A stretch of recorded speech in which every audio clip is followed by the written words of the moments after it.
Good day, good evening, ladies and gentlemen, wherever you might be in the world, and welcome to the long-delayed Old Commonwealth number 2 stream.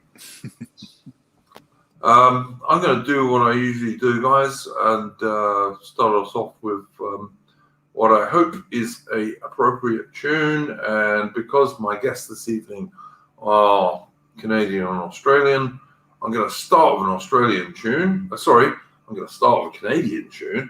I'm going to end with an Australian tune. So here goes for one from Canada to start with.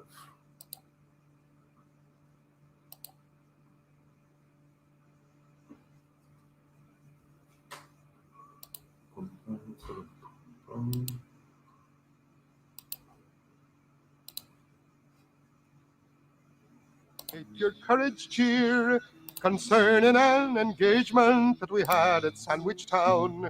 The courage of those Yankee boys so lately we pulled down. Now there was a bold commander, brave General Brock by name, took shipping at Niagara and down to York he came. He says, my gallant heroes, if you'll come along with me, we'll fight those proud Yankees in the west of Canada. 'Twas thus that we replied, along with you we'll go. Our knapsacks we will shoulder without any more ado. Our knapsacks we will shoulder and forward we will steer. We'll fight those proud Yankees without either dread or fear. We traveled all that night and a part of the next day with a determination to show them British play. We traveled all that night and a part of the next day with a determination to conquer or to die. Our commander sent a flag to them, and unto them did say, deliver up your garrison or we'll fire on you this day. But they would not surrender and chose to stand their ground. We opened up our great guns and gave them fire around. Their commander sent a flag to us, for quarters he did call. Oh, hold your guns, brave British boys, for fear you slay us all. Our town you have at your command, our garrison likewise. They brought their guns and grounded them right down before our eyes. And now we are all home again, each man is safe and sound. May the memory of this conquest all through the province sound. Success unto our volunteers who did their rights maintain, and to our bold commander, brave General Brock by name. Okay. All right, that was starting off with our Canadian tune. And yes, indeed, Frederick Tarr in the Kanzuk. Briefly, let me just introduce our guests. First of all, we got Mr. Armin from Canada. Hello again. Very nice to see you, sir. And secondly, we have the inimitable Jobu from Down Under. Yeah, good evening, boys and girls. It's good to be back. It's been too long, but as I've mentioned, I think, Duke, I'm a 24/7/365 shift worker doing 12-hour shifts like a white-collar mill goth, and it's a bit harder to get on than I'd like it to be. So apologies for my absence, mate. Yep, no, actually, absolutely. I must say that the delays are as much mine as our guests. Jobo is quite correct in saying not only is he a very hard-working chap, he's also a married guy with a family. And I know that Armin is a young chap who's working hard to get himself in a better position in life, as we all do when we're younger. So any delays in these streams are mainly my fault rather than my guests. Now, I'm going to do what I usually do on these sort of streams. So I'm going to start off with Armin, and I'm going to ask him if he's got anything in particular he wants to bring up as a starting topic, because I know for a fact that Jobo's got at least one thing which I totally agree with that I totally agree with him on. But I'm going to ask Armin first from Canada if he has anything in particular he'd like to bring up. Well, actually, the topic from we were talking about before the stream makes sense to bring up, I think, just because it's fresh on my mind still. So, like, we were talking about how in Australia that the lockdown is going to be extended. Well, in Canada, we've already been in lockdown since late April, and it's been extended again till June 10, I think, because... Yeah, let me just say, Armin, that when we say Australia, Jobu and I share a common state in Australia, I believe, whereas most of Australia is not being locked down, hasn't been locked down, and probably is not going to be locked down. It's just one part of it. But carry on, Armin. Oh, okay. Well, I mean, I guess that's better than nothing. Only in one province, but yeah. Yeah, but in Canada, it's been like pretty much federal, and they've basically the reasoning is that although if you look at the statistics, we're over a third wave now. Basically, it's completely over. We're back to like pre-wave statistics. Despite this, they're extending it because the plan is supposedly that they're going to start pumping out vaccines really hard, and they say we'll have a free summer by the end of it without COVID, or at least not any major COVID outbreaks. So yeah, we're in lockdown again just because they want to make up for all the vaccines that will roll out soon.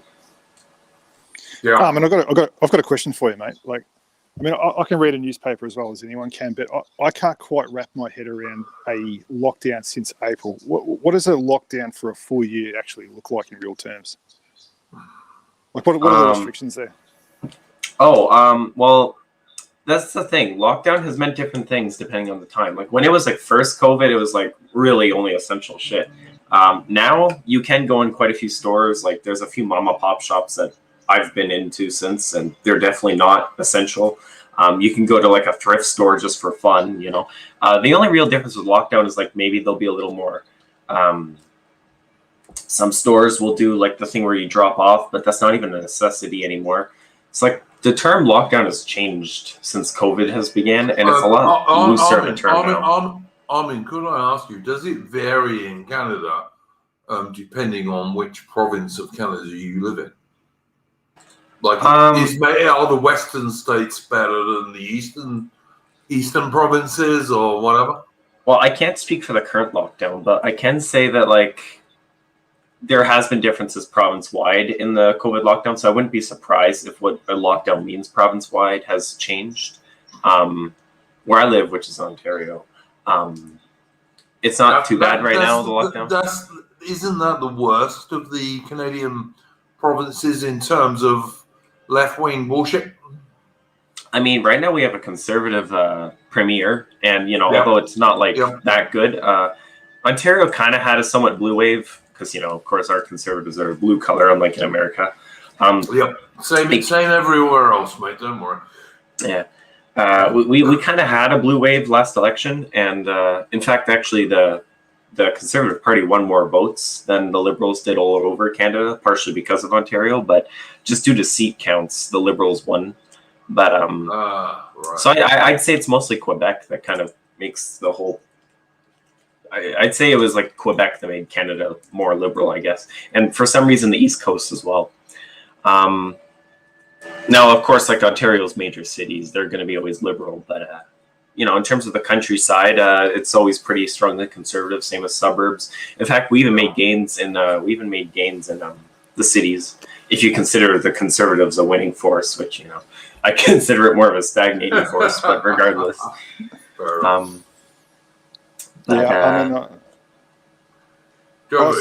was just going to say, mate, I'm a Toronto Maple Leafs fan, and we're in the playoffs at the moment. And I couldn't help but notice they've been playing at empty stadiums for quite some time now. Like, is there any hints as to when like fans might be able to get back to sporting events or start circulating around places like that?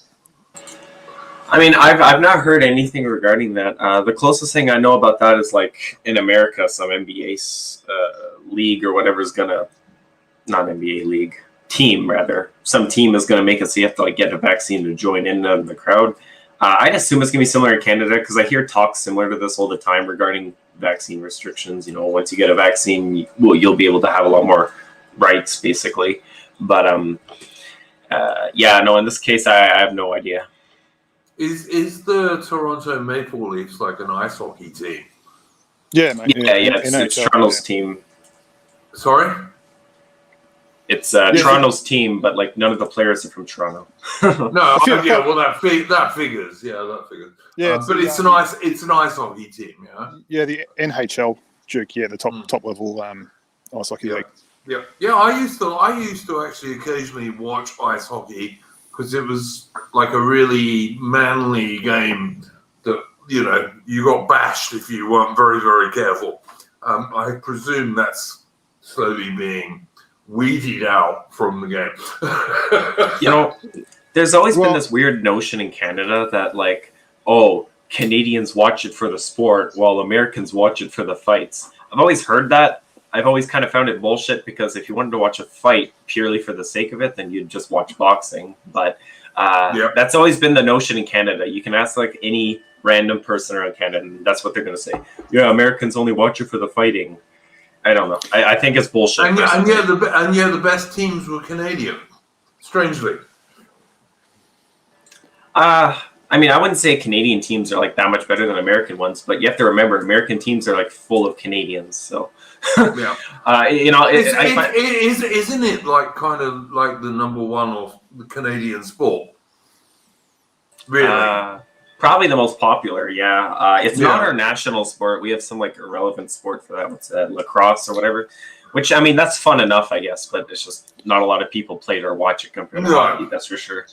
The way I describe it, Jake, it's like hockey's to Canada what AFL is to Australia, if you like. So the Toronto Maple Leafs is basically the Collingwood Magpies if the Collingwood Magpies played in a one-team town, which is a little bit different to Aussie rules where it grew out of Melbourne. You've got teams from different suburbs, but I digress. Yeah, but then don't forget, Jobu, AFL started for something to do for cricket players when they weren't able to play cricket. Indeed, yeah, that's what we still play on cricket grounds. That's why you still play in the MCG and all these great grounds. Yes, absolutely. Yeah. But yeah, no, I agree. I totally agree with that. I don't know, guys. I reckon I've got to open this up to Jobu about the subject of the day, or one of them anyway. So, Jobu, let rip, mate. Yeah, so we're on the eve of the lockdown being announced. Like, Duke, I had a quick scan of the news sites before, and I saw them. You know how they drip out a story a day before the announcement just to soften up the public. So I saw all those stories on news.com.au, and I thought, fucking here we go. So 100% in my view, we're going to wake up tomorrow for the announcement of a lockdown. Now, in terms of, I might just quickly touch on the road to how we got to here, right? So, I don't know, a month ago, Duke, the news around here blew up with whatever wave it is in India. You know how they're running all these stories about how it's like the apocalypse over there and blah, blah, blah. Yeah, so they announced a travel ban, no flights to or from India, not unlike the Chinese ban when all this started, but we saw a pressure campaign against the Prime Minister to try to open the borders, the likes I haven't seen since this COVID thing started. To ban travel from India was racist, xenophobic, blah, blah, blah, blah, blah. Michael Slater, who the Poms in the chat might recognise as a ex-Australian opener and cricket commentator. Yes. A bunch of like David Warner and a couple of those other guys were in India for the IPL. They were banned from coming back, and they were trying to pressure the PM through their Twitter accounts. Slats specifically, like he was going fucking mental on his Twitter account at the PM and was told to shut up by Channel 7. But anyway, so flights were banned up until March 15th. March 15th, flights resumed, and approximately 10 days later, it was announced that, the COVID's out in the community again, and we're going back to the mask mandate. I was actually at my boxing class on Tuesday morning when that news came through. Jobu, let me just clarify a bit for our non-down under viewers. Mask mandate in Victoria, not everywhere else. Yeah, correct. So, the state governments are really taking over the COVID response here. aside from the federal money aspect of it. And Yeah. so Duke and I from Melbourne, I believe that's right, Duke. But the news came through when I was doing my boxing class, and the blood just drained from my trainer's face. This sort of grizzled old boxing guy, and that the restriction we're going to come back in place, and everyone sort of knows what that led to, right? It was never going to stop there. It was always going to lead to lockdown, and it was pretty funny actually because he went full nationalist, started ranting about fucking Indians that don't, they've got dual citizenships, so they shouldn't be in here, blah blah blah. Which brought a smile to my doll, obviously, but shocked a few of the other people in the class. But yeah, so there's been a trickle of news over the last couple of days, and they've been softening us up for the likelihood of a lockdown. The AFL, which is the Australian Football League for the foreigners, they're very much in cahoots with the government for a number of different reasons, to the point where they're practically a quango. It's interesting, Jobu, that the Victorian government, which is a socialist government, by the way, under dictator Dan Andrews, that supports the Chinese Belt and Road Initiative, that the federal government has been trying to stop supporting the Chinese Federal Belt and Road Initiative. Well, they pulled the rug out from under that a couple of weeks ago. Yeah, they did. Yeah, they did. We'll talk about that in a bit. But the socialist Victorian government, it's quite interesting that these guys will open all these AFL stadiums, like, the one that Jobo was talking about earlier in Melbourne, which is the famous Melbourne Cricket and AFL Stadium. They'll open those and then turn around and say, but now we're going to make you all wear masks again and we'll do a lockdown. Wait, so you guys keep saying wearing masks again. So I'm going to assume, like, during this whole COVID thing, it's only been lockdowns that you guys have to wear masks inside? No, I know we did have to for a while. We were supposed to. Sorry, carry on. I was going to say, just to cut a long story short for you, we went through the lockdown phase a few months back, like in Victoria, where Duke and I are from. It was particularly restrictive. But to cut a long story short, we dropped the number of community transmissions down to 0, and we came out of the restrictions and the mask mandates. So we've been more or less free and easy for a period of time, with like some restrictions on maximum number of people in an enclosed space, basically. But we've had crowds back at the footy since the start of the season, and they've been slowly ramping up the percentage or the density. So the MCG can hold 100,000 people. Been allowed up to. They started off with up to 50,000, and the Anzac Day game, which is a big occasion down here, had 75,000. But that's. Well, the AFL have just announced that they've paused ticket sales for the footy this weekend and next weekend. So going back to what I was going to say before, the AFL in cahoots with the governments around here. When Melbourne was last going into lockdown, June last year, something like whatever it was, a few AFL teams actually flew the coop and went up to Queensland the day before the lockdown. And that's because they'd obviously been tipped off, and they actually ran the AFL season largely out of Queensland. And there's three AFL teams have flown the coop as of today, probably in anticipation of an announcement that's going to come tomorrow. So yeah, like I said, I'm reading the tea leaves here, but I'm very confident we're going into a lockdown tomorrow.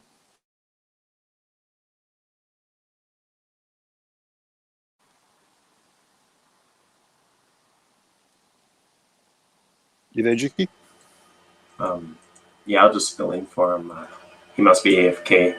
I'm just actually surprised that you guys didn't have to wear masks when it wasn't lockdown. Because I know in Canada, and I thought it was like this around most of like the West, other than America. We have to wear masks regardless if it's lockdown or not. We've had to wear masks for I don't know how long, but definitely like just a few months after lockdown or after COVID began. We've been wearing them regularly in all buildings, regardless lockdown or not. So yeah, I was a little surprised to hear that you guys only wear them when it's lockdown. Yeah, we're pretty lucky down here, mate. Like Scott Morrison, our Prime Minister, he banned flights from China right around like a day either side of when Trump did in January or February or whatever it was last year. So obviously we're an island nation, so we've got certain natural advantages to help in trying to quarantine ourselves. There was a bit of a we did go through, like I said, a lockdown phase, and we were running a hotel quarantine program. So most of the states sort of just weathered that small initial wave and got the went virus free, or so they say at least, for a period of time. But in Victoria, where Duke and I are from, they bungled the hotel quarantine scheme. The virus got out into the community, 800 dead. We're in lockdowns under curfews and all sorts of stuff, and obviously masks throughout that time. But we've been free and easy for, 2 months, Duke? It feels like we haven't had to wear masks. Yeah, something like that. I mean, I would just say that there's 2 points that are important to make. I mean, the first one is, as I said earlier, Victoria is like the most left-wing government, the most left-wing state government in Australia. And dictator Dan Andrews is easily, I think, the worst state premier in Australia. And whereas every other state in Australia used the Australian Federal Police and the Australian Defence Force, i.e. the Army, etc., to organize their hotel, what's the word I'm looking for? Quarantine and all that. Yeah. Dan Andrews decided to give a load of his mates, who were private security guys, in inverted commas, and we all know what private security guys are like. I mean, I even worked for one for a while. He gave his mates like 3 million Australian dollars So to run that. mate. 30 million. 30 million. 30 million. I bet you're right. Yeah, you're right. You're right. It was 30. Unbelievably enough, it was $30 million to his to run these things. Sorry, mate. Finish up. We're saying. I was going to say, like, some of the security guards ended up screwing some of the women supposedly in quarantine, and Victoria was the only state in Australia that actually ended up with many people dead. So, Sorry to interrupt you, mate. You're getting me worked up now. But no, I could say it's actually worse than that, mate. So I don't know if you remember, but these fly-by-night private security firms will literally hire fucking Indians out of WhatsApp and literally pull an armored Preet out of Ubers to man the hotel quarantines and giving them no training. And I mean, obviously, there's only ever going to be one outcome of that. And and let's be clear here: the federal Australian government turned around and said to Victoria very specifically, look, if you need guys from the Australian Defence Force, from the Australian Armed Forces, or from the Australian Federal Police, etc., we'll give them to you. And Dan Andrews, dictator Dan, said, oh, no, we don't need them. Yeah, apparently there was some sort of bad blood from the bushfires we had that previous summer. There was some, I don't know, people were stepping on someone's toes somewhere. Yeah, Jobo, I'm not going to pretend to be an Australian. I've lived here over 20 years, but I'm not going to pretend to be an Australian.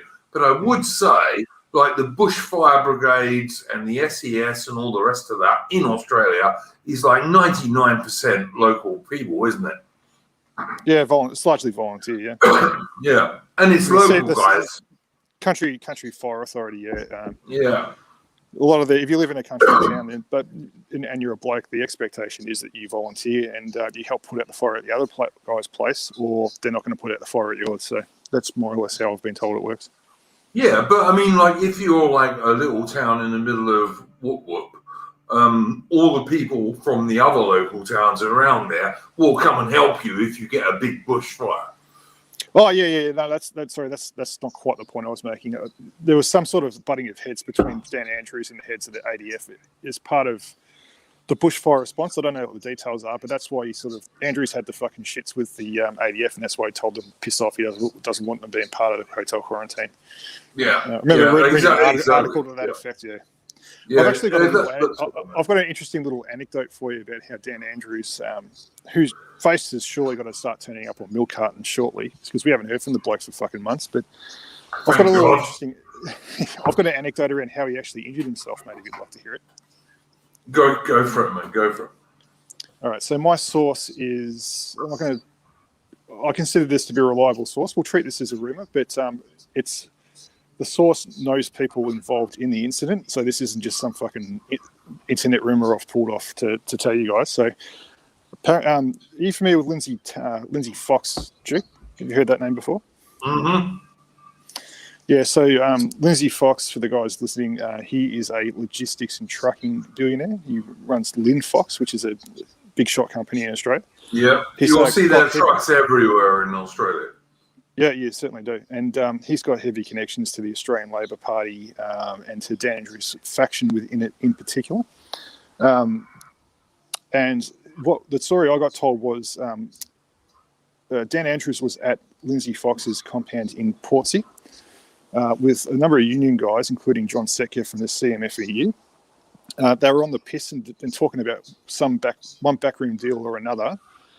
Dan Andrews heard the word no from John Secker, was pissed and stormed out in a rage and fell down the steps and broke five ribs and fractured a vertebrae or something. Sadly, not his neck. Yeah, I know. That is unfortunate, yes. But apparently Lindsay Fox said, mate, you're a fucking moron. You're not calling the ambulance here, because obviously then the incident would be tied back to Lindsay Fox.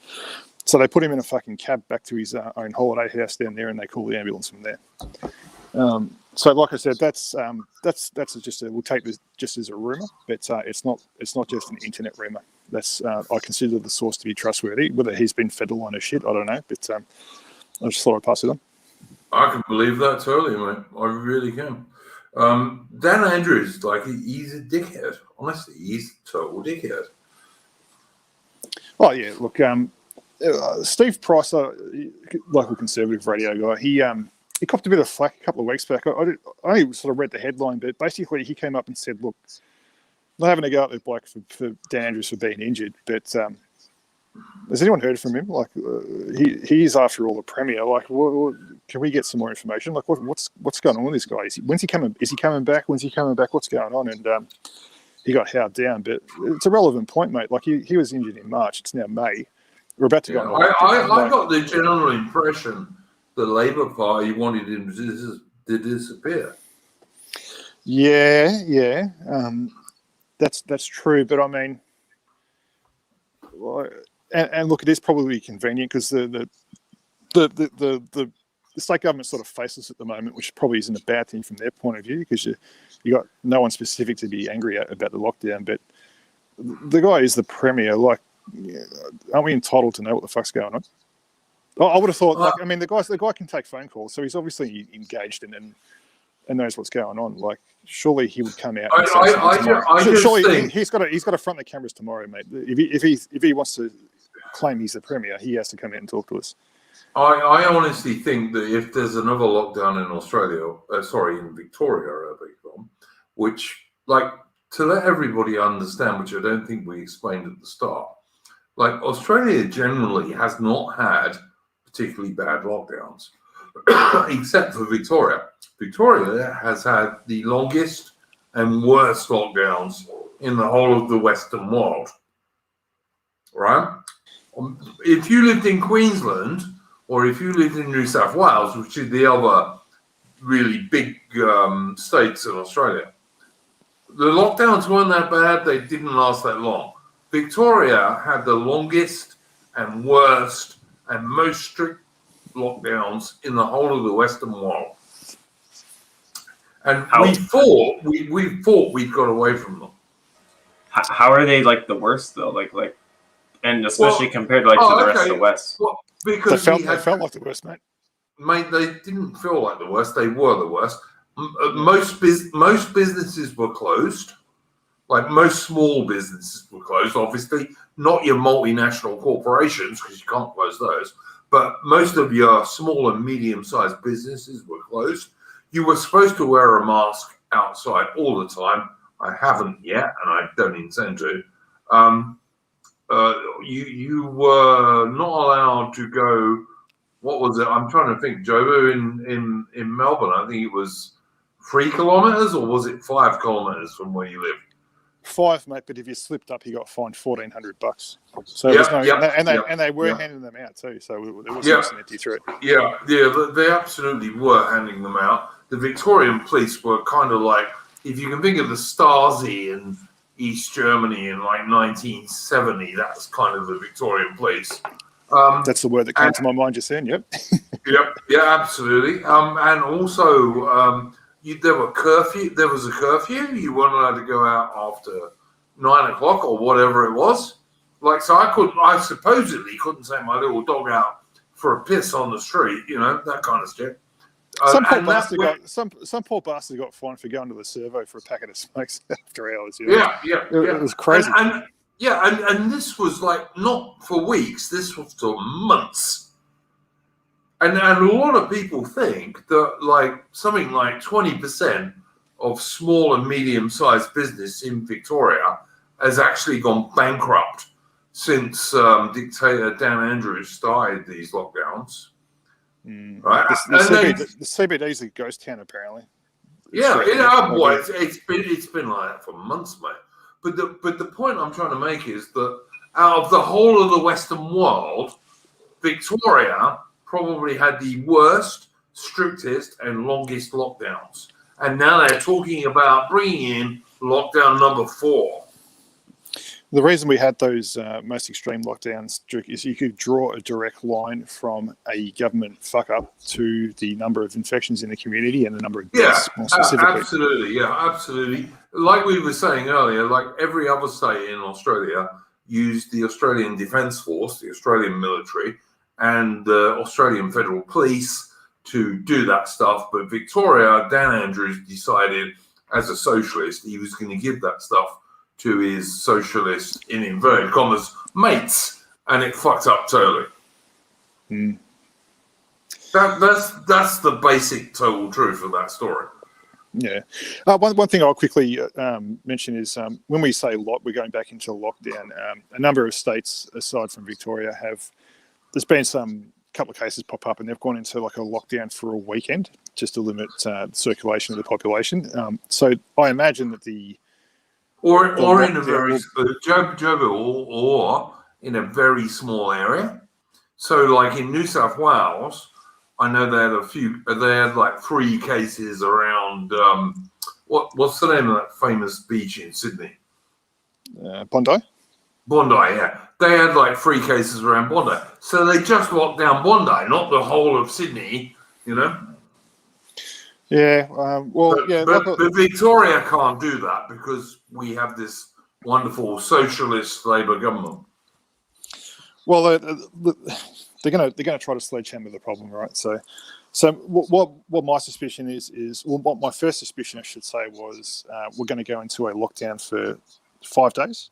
That's what they've been leaking out into the press. Minimum. But I was going to say, but then I also saw that the AFL was pausing ticket sales for next weekend too. And if you add on top of that the fact that the mask mandate is till June the 4th, that leads me to believe we might go into a snap 2-week lockdown. That's probably my bet at the moment. Yeah. 5 days won't do shit. Like, it won't really change much in statistics. So it's clearly just like a way to get through a longer one. In 10 days won't do anything either.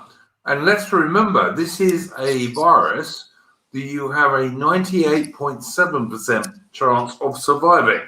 It's actually not the Black Death, Actually, Duke, I realised before I came on that we were talking about this, and I haven't given you my position on the coronavirus. And is it right if I do that quickly? Go for it, mate. I think the virus is real. I was onto it in January through. I think it's real, by the way. I don't not think it's real. I just don't think it's very. I don't think it's very deadly, though. Oh, I'll get to that, mate. Yeah, I'll get to that. Yeah, so look, I was onto it early through sites like Zero Hedge and that sort of thing. So I had a feeling that this was coming down here. I suspected from day one that it came out of that Wuhan lab. Yes. I always found that to be a much more likely scenario than a bat shitting on a pangolin and someone eating it, or whatever that story was put. I was sus on the bat soup story. As fun as it was, and the memes were fantastic. But I was always sus on that because the way it just you can tell my radar goes off as far as psyops and the media are concerned when all of a sudden the story's just everywhere, like the bat soup thing or the Assad barrel bombs. You can smell the bullshit coming off it. So yeah. I was always a bit dubious about that. I think it's highly likely that it came out of the lab. I never understood. The white helmets are good guys, right? In inverted commas. That's exactly right. Yeah, exactly right. That for the YouTube censors, yes, they are good guys. Yeah. So where was it going with that? Yeah, so I suspect that the governments around the world, particularly Five Eyes and the Commonwealth or whatever, they suspected it came out of that lab too from day one, and that's why they panicked like they did. I didn't mind. I didn't mind the initial 2-week lockdown. I didn't mind that because I work in crisis management, you might say. So they needed 2 weeks to buy some time. I didn't have a problem with that, but anything after that was overkill. It was obvious pretty early that this is a bad flu, effectively. I never understood why we couldn't just lock down the nursing homes because they were the section of the population that was most at risk. 100%. If you're 200 kilos, you can stay home too. Like we should have. We shut the economy down for God knows how long, right? So we're in a spare no expense situation, Duke. So I don't care what it costs to secure the nursing homes. Park a fucking tank out the front if you have to. But I think then unfortunately, you remember at the time especially, we had the infographics up on the media 24/7. And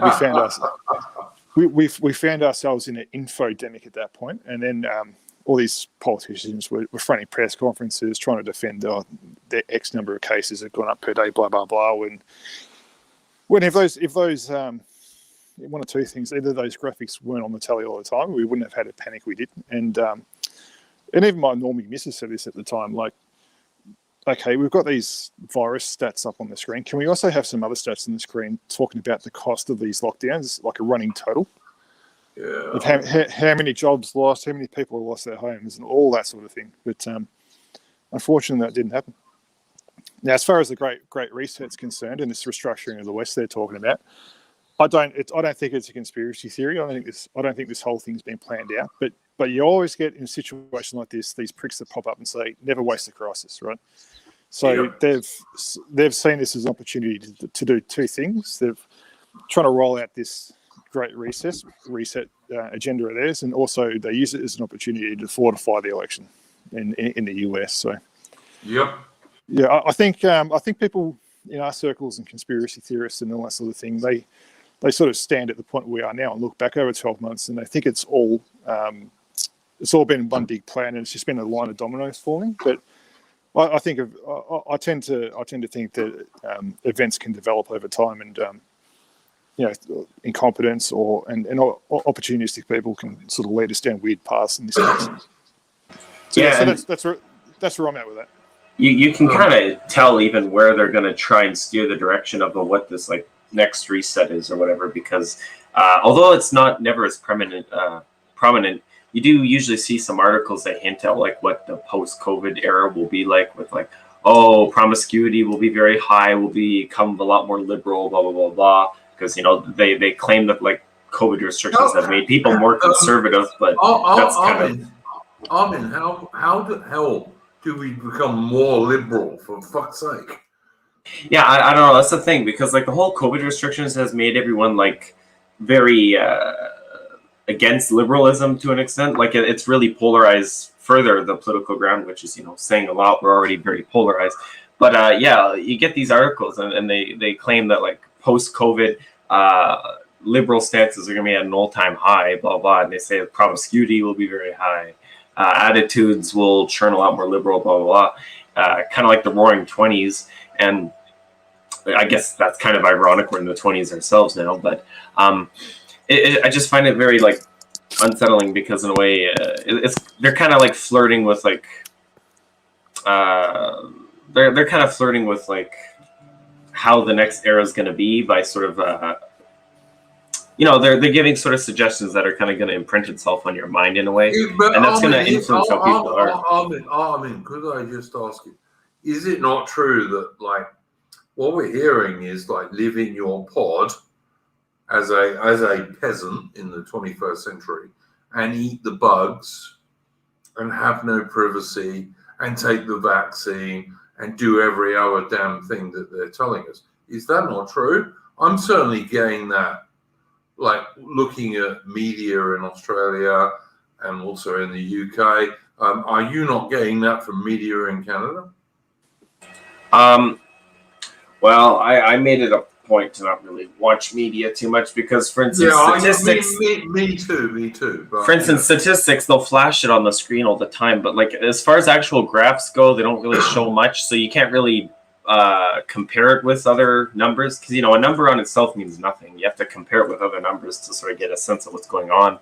So I don't really watch news. The only thing I'll do is if there's an event, I'll look it up myself. But I do that, but also I follow other not extreme but moderate right-wing content, and as far as I can see, like all of this ties into the whole climate change stuff that they've been talking about for ages now, but which the governments of like Britain, Canada, America, and Australia have relatively recently totally taken on board, as far as I can see. Yeah, I mean, the sketchy thing is that like over the pandemic, there's been a few news reports too saying about how good environmentally COVID has been for us, blah blah blah.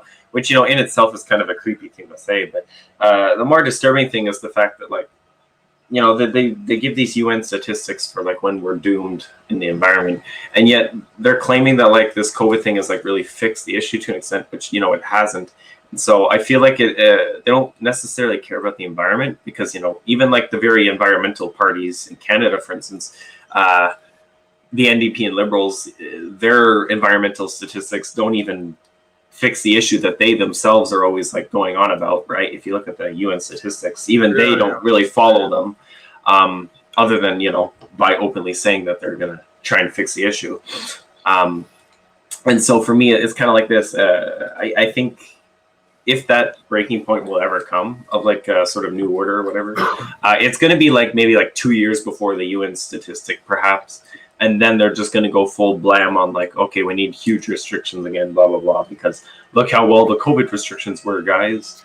And then they'll reference those articles again. Armin, the only thing I would say to all of that is that I largely agree with what you're saying, but I think what this China virus, I'm not going to call it COVID virus because it's not COVID virus, it's China virus, and it came from a Chinese lab.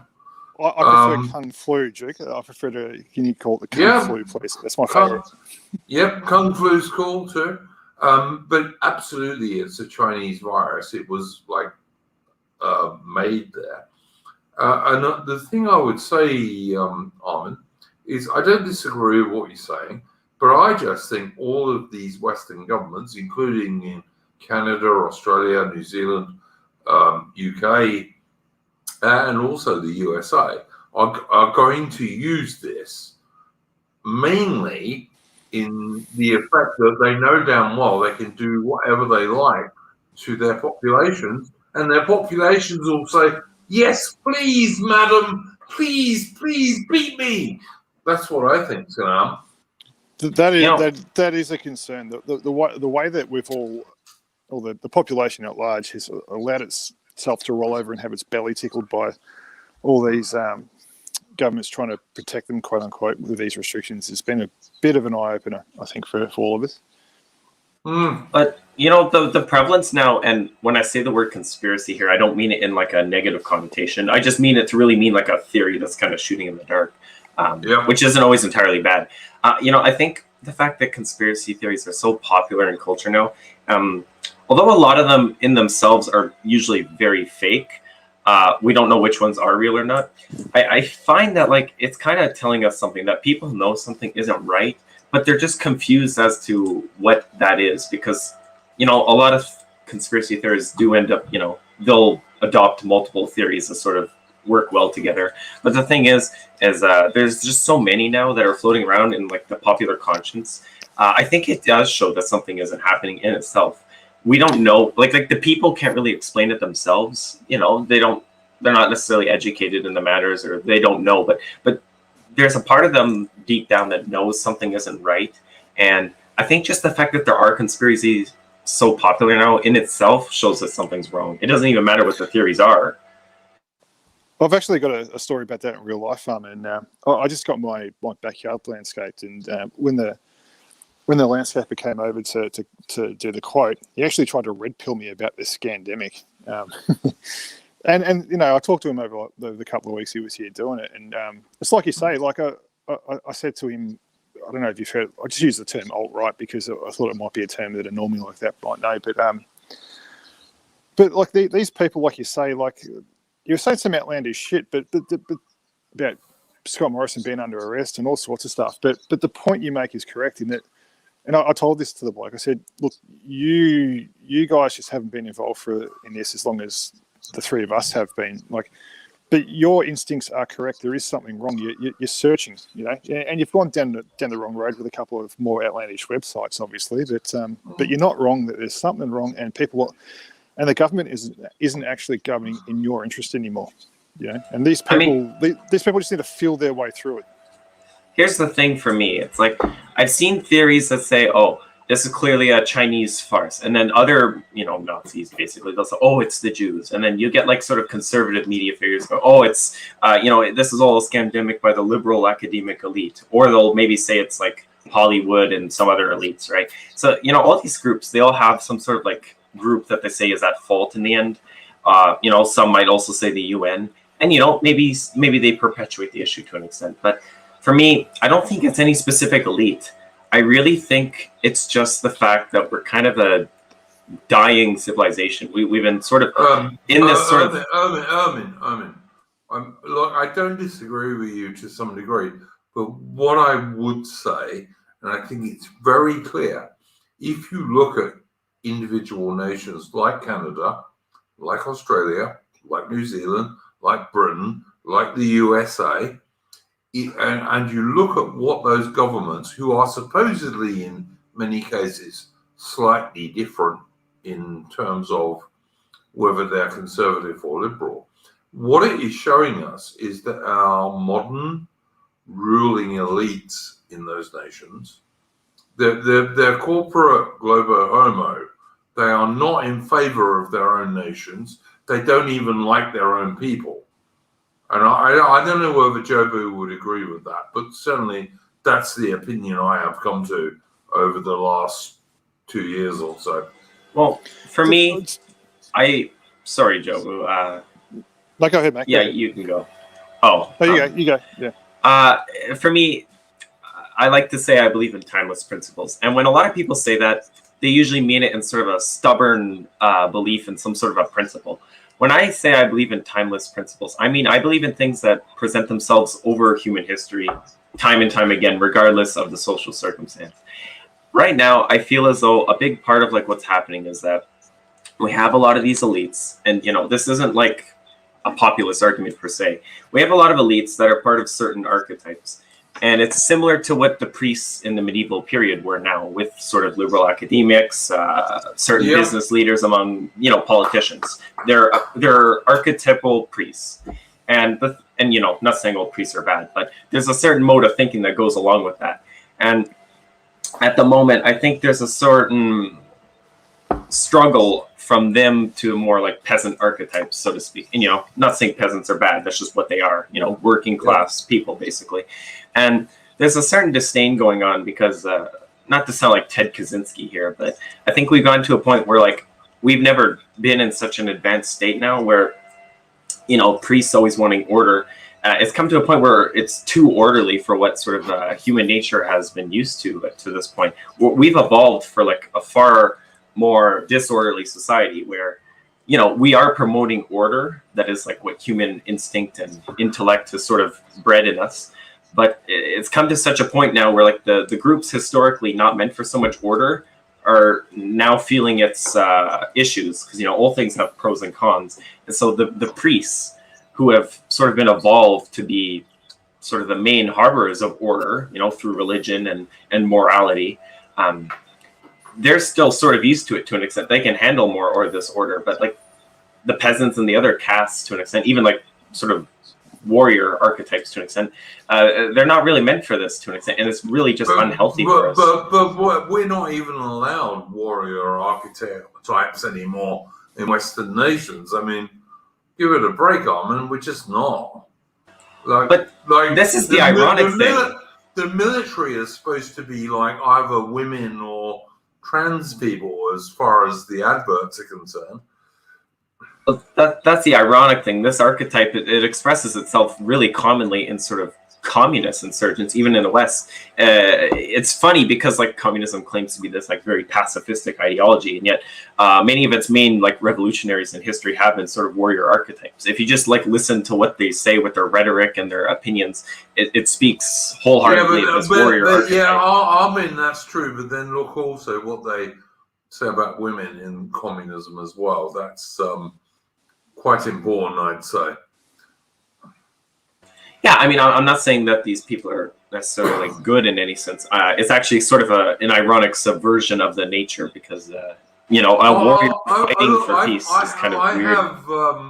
I have quite strong opinions on this.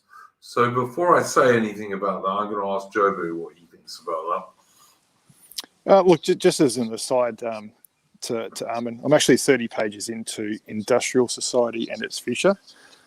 Otherwise known as Unabomber Manifesto, and he's been right on everything so far. But going back to what you were saying before, Duke, I think we've got two problems. I think we live in a corporatocracy. I think that, I'm a, I suppose, quote unquote capitalist, if you like, as opposed to a socialist. But yeah, me too. I think that the donor class and the corporate class and particularly the financial elite have put their thumb on their scales away from the interest of the average bloke in the community. Yeah. So, and that's where you get on the stuff about trade deals, shipping out jobs and all that stuff. But we'll park that for now. And the other thing too is, and this goes to what you were saying about the military. Do you remember a couple of weeks ago we had the christening or whatever you call it of the ship? The new Australian Navy ship, and we had the video of all those slappers twerking in front of all these dignitaries. I do. Remember that? Yes. Yeah, I remember that. Yeah. Yeah. And then the cover up after there was a backlash. That was bullshit. Oh, the ABC chopped up the footage. Anyway, my twin brother who invited on, he cracked it and he goes like, "Is there any adults anywhere near power anymore?" Like. No, I think that's partially it, mate. You got these midwits running around in charge of things. They swallow up the narrative hook, line, and sinker, and that's how you end up with someone twerking in front of a Navy ship when it's being commissioned. Yeah. To anyone understand who's not an Australian, this was an Australian Royal Australian Navy warship that was being commissioned. And there were admirals there, and there were senior politicians, and all the guys from the yard that built the ship, and all the rest of it. And they had these wanker girls twerking in front of this thing, like this was in any way appropriate or anything to do with the launching of a Royal Australian Navy warship, And like the Royal Australian Navy is one of the best navies in the world. Like it's fought battles that are unbelievable in terms of like outnumbered, and they thought this was a way to launch a Royal Australian Navy warship. Like it was pretty shocking for anyone who doesn't understand. Sorry, Joe, but I didn't mean to interrupt. Carry on, mate. No, that's fine, mate. That's fine. Well, I was doing a bit of homework for your stream earlier, mate, and I came across an interview that Alan Jones did with Peter Dutton within the last couple of days, where it was the International Day of Trannies, Fags, and God knows what else, and there was a memo. Degenerates, yeah. That's the word I was looking for, thank you. And and there was some sort of memo or whatever sent around from within the ADF saying that you should have a morning tea to celebrate that, and you should not assume that people are heterosexual. You shouldn't use wife, husband, blah, blah, blah, blah, blah. And Peter Dutton came out and said, no, fuck that. Like, forget it. Like, we're not celebrating this. You're not to push this agenda. We're not here to celebrate degenerates, basically, and put a stop to it. For the non-Australians listening, Peter Dutton is a senior cabinet minister, ex-Queensland copper. Queensland being our equivalent of Texas, Duke. Is that a fair thing to say? In Australian terms, absolutely, yeah. Sure. Yeah. Now he is sort of known as a no-nonsense politician, whether you like him or not, and he was in charge of the immigration portfolio, and when he was in that job, he was deporting bockies to New Zealand left, right, and centre.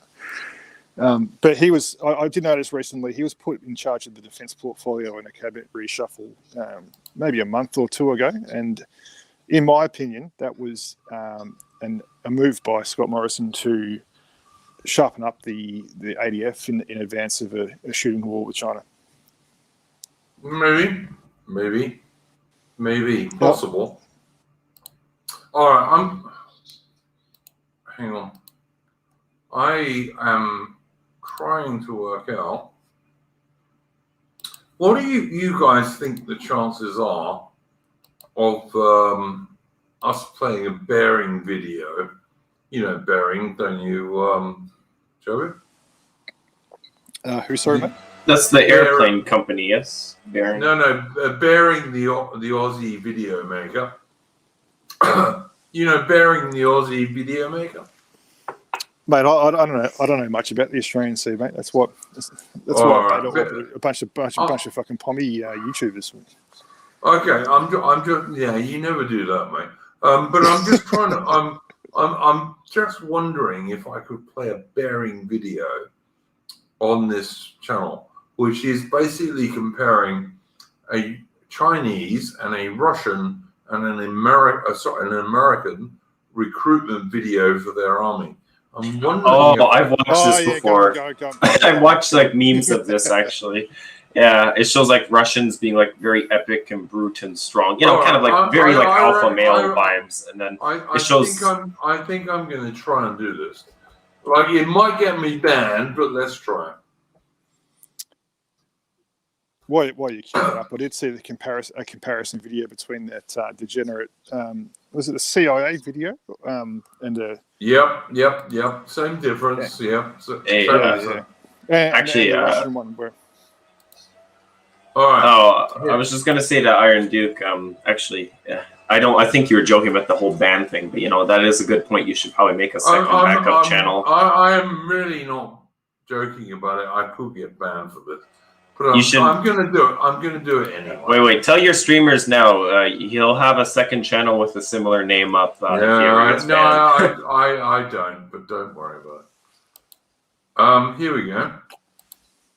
This is from the Australian YouTuber Bearing. Let's see what he has to say. Seen that punsy new US Army ad? You know, the social justice-y one where the chick has like two mums and fights for equality and shit and then decides to give back somehow by joining the army? It's fucking ridiculous. But have you seen it back to back with the current Chinese and Russian army ads? It's quite the watch, and we're going to watch it right now.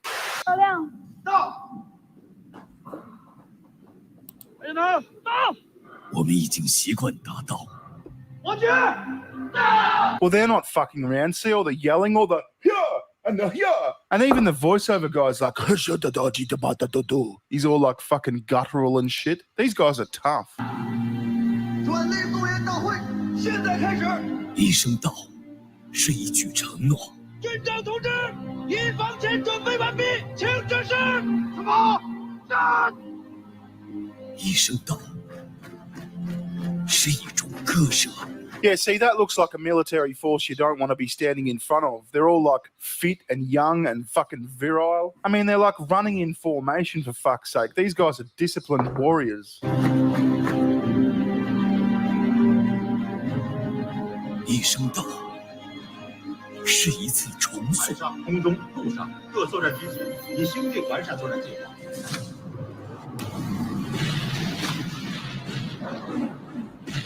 They're going to space, they're launching missiles, they're fucking shit up with tanks, there's explosions and shit. I know enough about YouTube that you have to break these things up. So yeah, there we go. That's the start of the Chinese one. But like, so everyone doesn't get the wrong idea.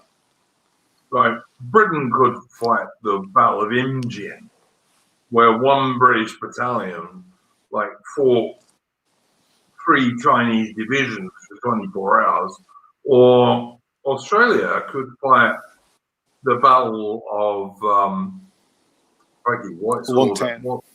Longtan. Thank you, mate. Thanks. Yeah, Longtan. 108 Australians versus over 2,000 main force Viet Cong, and win. And Canada. If I may. Yeah, sorry, mate. If I may, just a bit of trivia for you, mate. Yeah, so the regiment, or the company that fought Longtan was 6 RAS, 6 Battalion Royal Australian Regiment. Yeah. That was my dad's regiment when he was over there. He wasn't in Longtan. That was in '66, and his tour of duty was '69 to '70. But yeah, I actually know quite a few 6 RA guys from back in the day. Bravest of the brave, mate. Like 108 Aussies versus over 2,000 main force Viet Cong. That's a big deal, man. And they won. Yeah. They didn't lose, they won. Yeah, I forget what that documentary is called, but there's for the guys in the chat, if you're looking for something to watch, there's a documentary on YouTube about Longtan that was narrated by Sam Dunn. Sam Worthington. Sam Worthington, beg your pardon. Yeah, absolutely. He narrated it. Yeah, have a look for it. It's quite entertaining. Yeah, but that was a famous battle, the most famous battle of the Vietnam War for the Aussies. So yeah, but sorry. No, don't worry. And also, I would say that Sam Worthington documentary, the producer of that documentary was actually the producer of the Danger Close. Danger Close, yeah. Yeah, he was the same guy. That's a very entertaining movie, that, yeah. I actually went back and watched Kokoda after we were talking about it in the Discord, and you're right, it is a bit limited, that movie. But the guys in Danger Close are much more like as you would expect guys to be, whereas the guys in that one we talked about, like I don't think 1940s guys were like that. I think they were a bit more tough. They've been through the Great Depression and all this shit. Well, my favourite shot in that whole movie is that sort of panning shot where you see the Aussie diggers walking through the down the Kokoda Trail, which is for the guys in the chat, the Kokoda Trail sort of was a trail through New Guinea, and the Japanese were coming down it as they were coming down towards Australia, and that's where the Australian Defence Force stopped the Japanese. But that particular shot in that movie gave me goosebumps because my granddad on my mother's side actually fought in New Guinea. So there's a fair chance he was actually on the Kokoda Trail.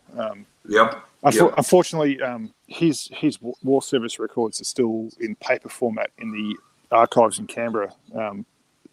They're due to be digitised in 2022, but I'm quite interested to get in there and check that out, to be honest. But I digress, mate. Go ahead with what you were saying. But I'll tell you one other thing, Joven.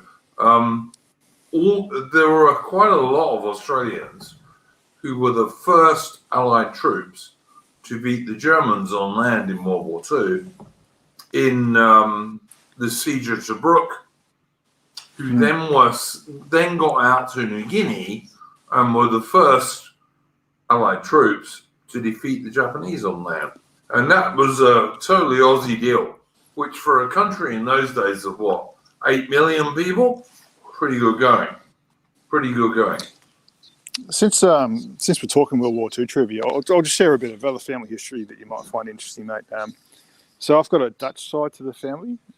My great grandfather was Minister for Education in the Dutch East Indies, which is Indonesia, prior to the war. And when the Japanese invaded, they ended up in concentration camps, and the family got sort of split up, sort of thing. And my grandmother found her way to Australia and met my granddad, and here I am, So fair enough. These things, yeah. Jobu, did you listen to the stream I did with what's his name a couple of weeks ago? The Dutch guy, Faust. Yeah, I'll listen. Yeah. I'll listen to as much as I could, mate. I was on a night shift at the time, and I'll listen to as much of it as I could. No, cool, man. Listen, you're a hardworking guy, and you got a family, so that's fair enough. All right, guys, I think we've. Yeah, sorry. What were you saying? I was just going to say, no, Faust is an interesting guy, and I've sort of got nothing against him, but there's only so much Faust I can take in one sitting, and it was a 4 hour I don't mind Faust that much. I think he's an okay guy. Anyway, we're going to carry on watching American military recruitment ads versus those of China and Russia. Yeah, these guys don't fuck around. This is a good army.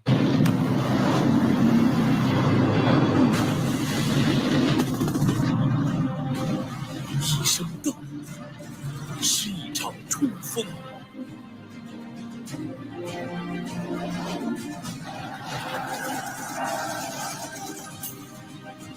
我们用生命扛起使命。 I wish I knew what this voiceover guy was saying, but I bet it's not about like having fucking 2 gay dads or something.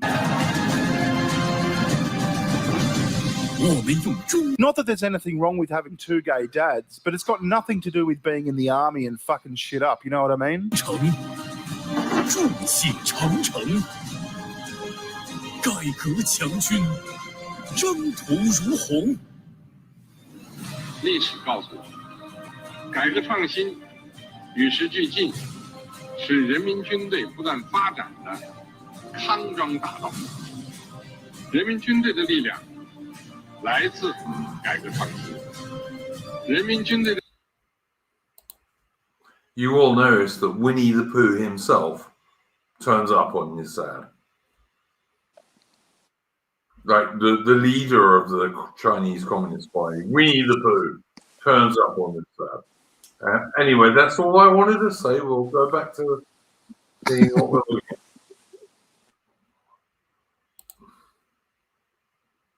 的胜利来自改革创新。祖国召唤，我必到。我有战，我必回。一声道，一声道。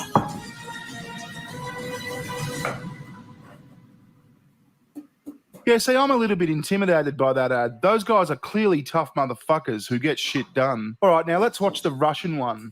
Это первый день твоей новой жизни. То, что было вчера, не имеет значения. То, кем ты был прежде, уже никого не волнует. Теперь важно то, кем ты будешь сегодня. Что ты знаешь о себе? На что ты способен? Yeah, see, again, I don't know what this guy's saying, but all these cunts look like fucking T-1000s. Like, you wouldn't fuck with these guys, would you? Вопросы могут остаться без ответов, но разве ты сможешь потом спокойно спать? Узнать себя, познать границы своих возможностей. К черту границы. Ты готов ломать себя до изнеможения каждый день. Does anyone actually think that all of these manly-looking blokes stand a chance against our lesbians and feminists? Really? I mean, you know. I mean, seriously. Yeah. It's just pathetic. It's pathetic, man. you know, it's kind of telling the fact that we're trying to recruit basically along the same logic as Germany was in the last years of its war. We're basically at that point, and we're not even in a war yet. Wait, whoa. I'm sorry, Armin. We're way worse than that. Germany never tried to recruit those people. For fuck's sake. Well, they recruited cripples and old people anyway. Okay. So if you're saying the equivalent of cripples and old people is gay people and transsexual people, then I'll agree with you totally. But anyway, let's carry on and see what happens in this exciting video. Здесь боль закаляет. Шрамы – повседневность. Это ты решил себе что-то доказать. Командир здесь только для того, чтобы ты мог увидеть в нем врага. Потому что без врага нет боя, а без боя нет победы. Но на самом деле, главный враг – это ты. Вчерашний ты. Твоя задача – выследить врага, догнать его, превзойти, стать лучше, чем он.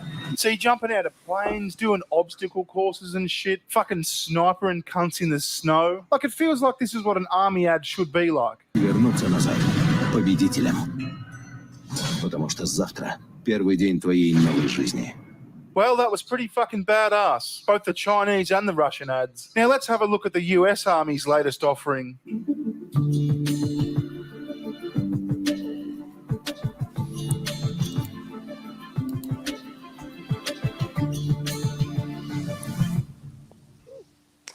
Oh, look at the diversity here. It's fucking heartwarming. And you know that the casting director's gone out and gone, okay, we need an Asian, a Latinx or whatever the fuck, a couple of blacks and one white, maybe white. Yeah, cool. I mean, they didn't just go, okay, first 5 people to sign up, did they? It is heartwarming, though. I love diversity. Should we just hit pause, mate?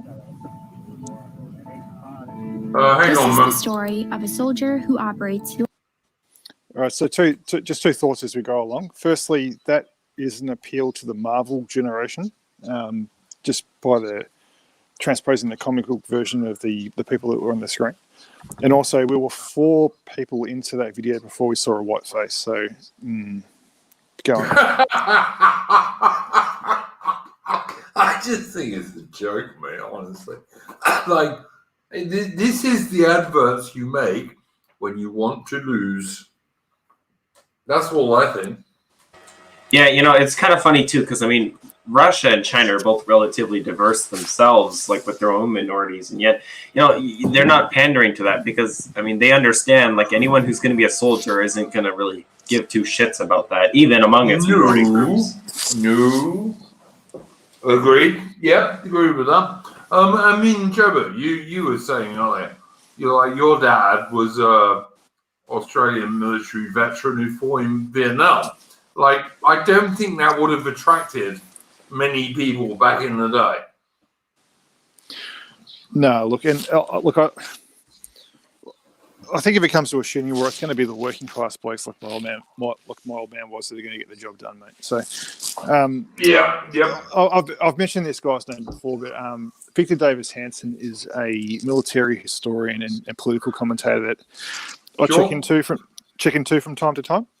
He wrote a book called The Saviour Generals that I haven't read, but I've watched a lecture that he gave based on that book, and he gave a World War II analogy where you had the peacetime generals, which are effectively just bureaucrats, which is what we've got now. Yep. Afghanistan and Iraq aren't existential wars in the way that World War II was. Couldn't lose your country over them, no. Yes, so we've got effectively bureaucrats in charge at the moment. So when we get into some sort of shooting match with China, that's big enough to, what will happen is these guys will get shunted aside like the previous bureaucrats were, and the Patton and MacArthur types will be put in charge. The question is going to be, how much damage do we take in the meantime? Yeah. Before we get to that point. So look, it is ridiculous. These videos we're seeing at the moment, but I do think that when push comes to shove, the more serious people will be brought in to manage that particular situation. Okay. Well, I tell you what I'm going to do here. Joe. I am going to play an older British and an older Australian military recruitment video that doesn't have this left-wing shit. Now, what I've got to say for those who haven't watched it is that although the British and Australian videos recently have not been quite as abject as this American one, which we're going to continue watching in a second, the direction of them has been exactly the same. So anyway, we're going to finish watching this, and then I'll show us some other stuff. Your nation's Patriot missile defense systems.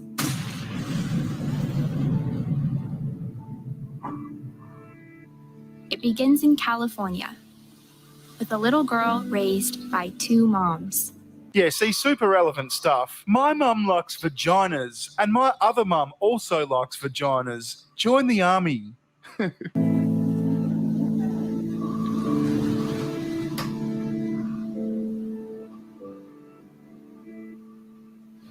Although I had a fairly typical childhood, took ballet, played violin, I also marched for equality. I like to think I've been defending freedom from an early age. Yeah. See, like earlier on, it was by marching in the street and holding signs and doing social justice-y stuff. And now, I don't know, I've just got this urge to go blow cunts up with missiles. When I was 6 years old, one of my moms had an accident that left her paralyzed. Doctors said she might never walk again. But she tapped into my family's pride to get back on her feet, eventually standing at the altar to marry my other mom.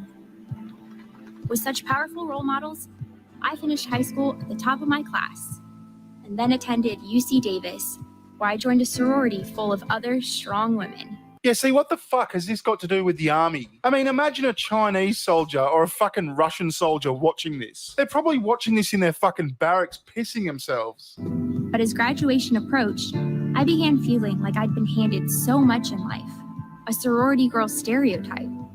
Sure, I'd spent my life around inspiring women, but what had I really achieved on my own?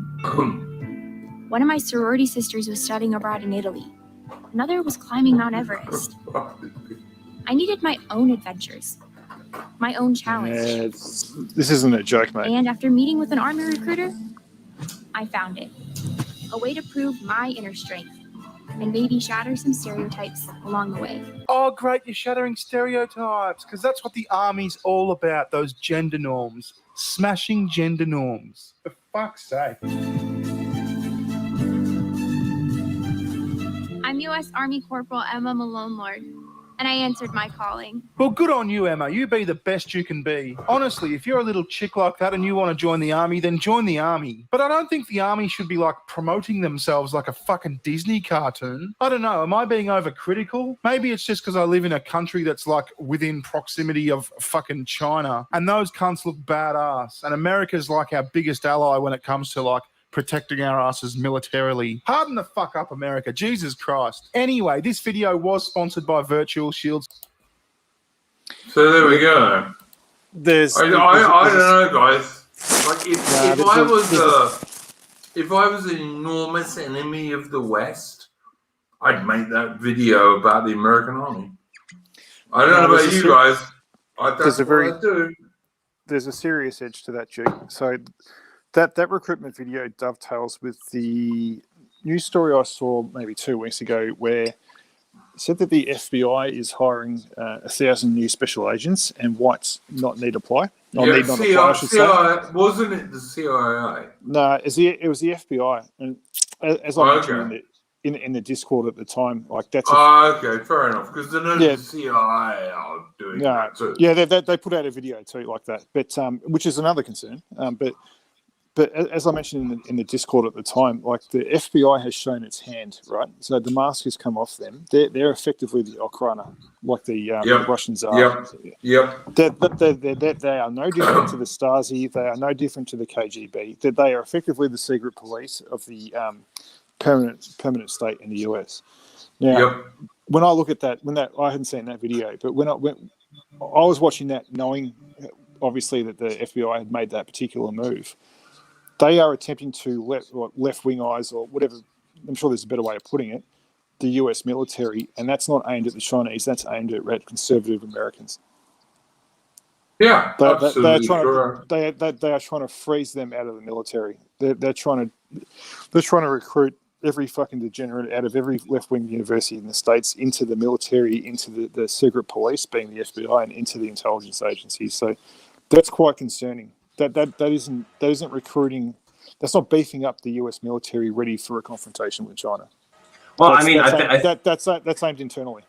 I think they're just so worried about the fact that there's like such a polarized environment now that they don't want like the other, they've invested their interest with the left. They don't want to have to worry about any right-wing force with a lot of guns, for instance, that are organized. They already have to worry about the countryside rednecks and gun enthusiasts. Now you don't want to worry about the military too. So it definitely makes sense to at least put a few left-wingers in the military. There is a purge of the military, of the old-time generals and admirals and air marshals and what have you, who used to be pro their own nations. There's a purge of those people, I reckon, anyway. Let's not beat around the bush, Duke. There was a coup d'etat in the US, and they are consolidating power. That is pretty much. Yeah, pretty much. If this was going on in Nicaragua or some fucking place like that, like that's the way to be disrupted. Yeah, I think that's very true. Yeah, absolutely. Black Lives Matter and every other left-wing wank group you can think of. That's what the current American government supports. And what worries me is I think we're going to get into war with China. Said this before.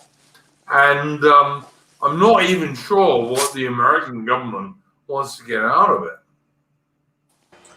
And to an extent, it's going to be, maybe in like 30, 50 years, whenever this war would happen, it's going to be interesting and sort of scary to see how the right sort of, if it even exists by that point.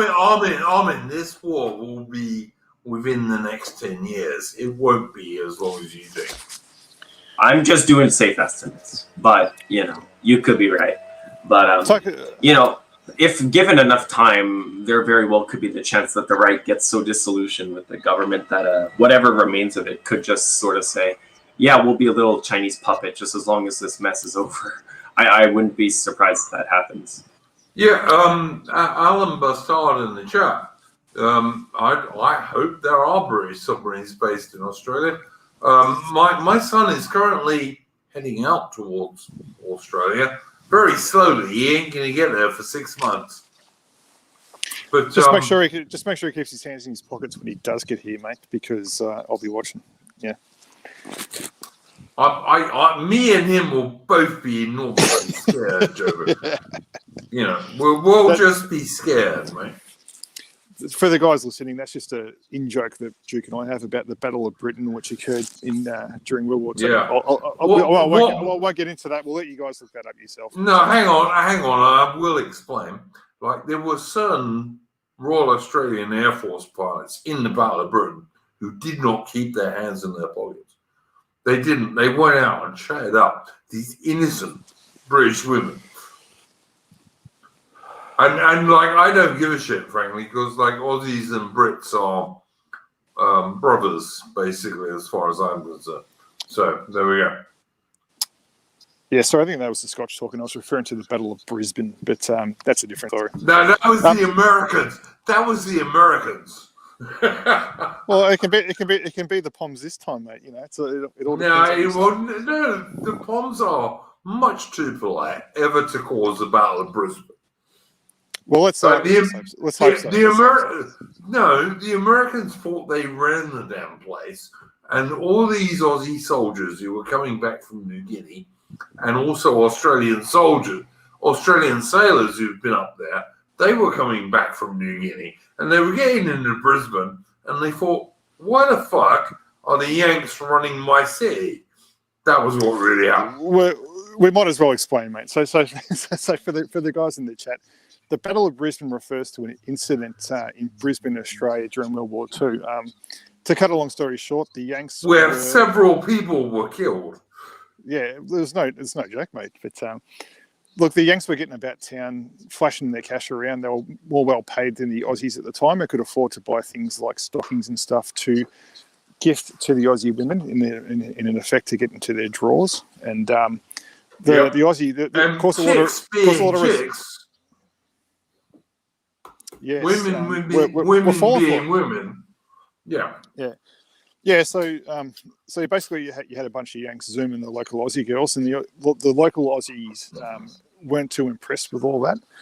Hang on, Jobu, just to explain. The local Aussies is not absolutely true. A lot of the guys who were in Brisbane were blokes who had been fighting in New Guinea. So, and some of those guys had also been fighting in North Africa against the Afrika Korps and the Italians.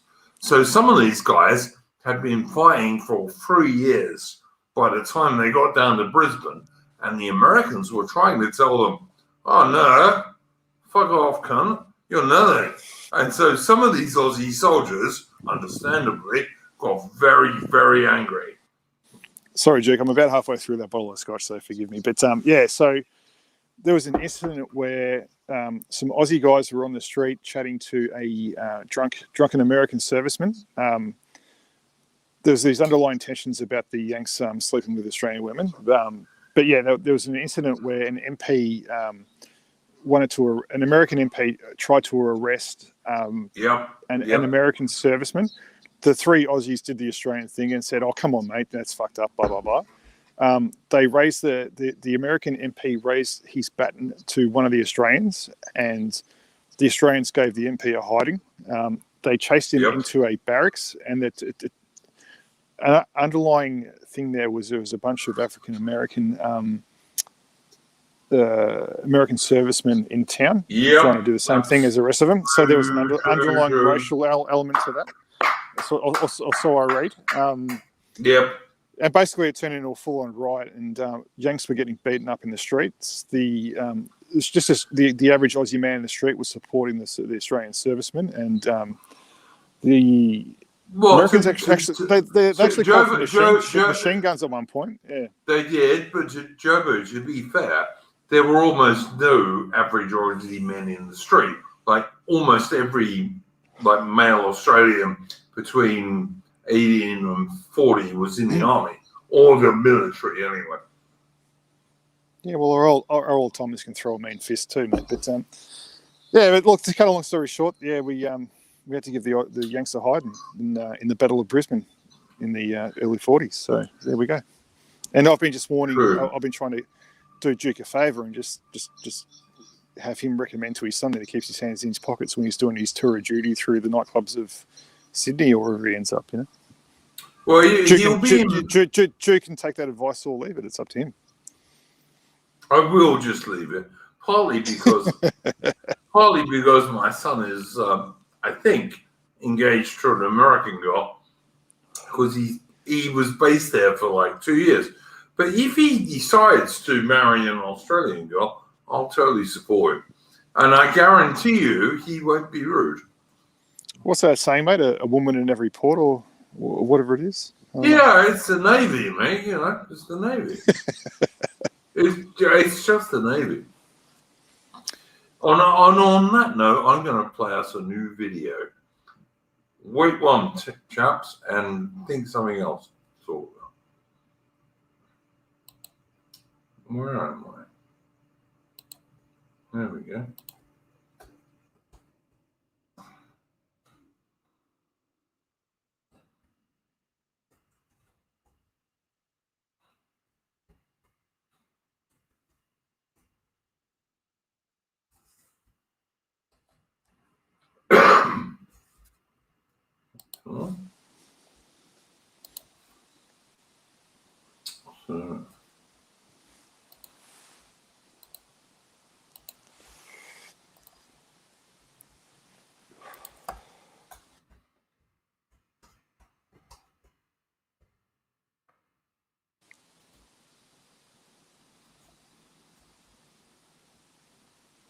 We've got some dead air here, Duke. Do you want me to start talking? Or?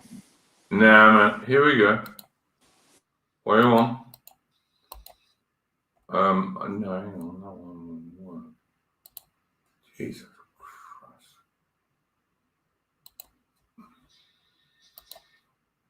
That one will work. Sorry, dudes. I'll be back with you in 1 sec. Here we go. Oh shit, he left. No, I'm still in. No, Jobu. He'll come back. He'll come back.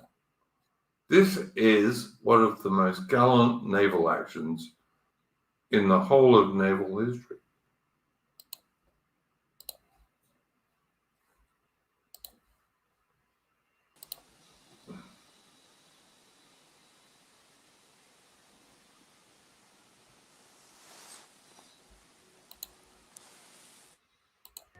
Back in the Far East, the disaster that was 1942 wore on.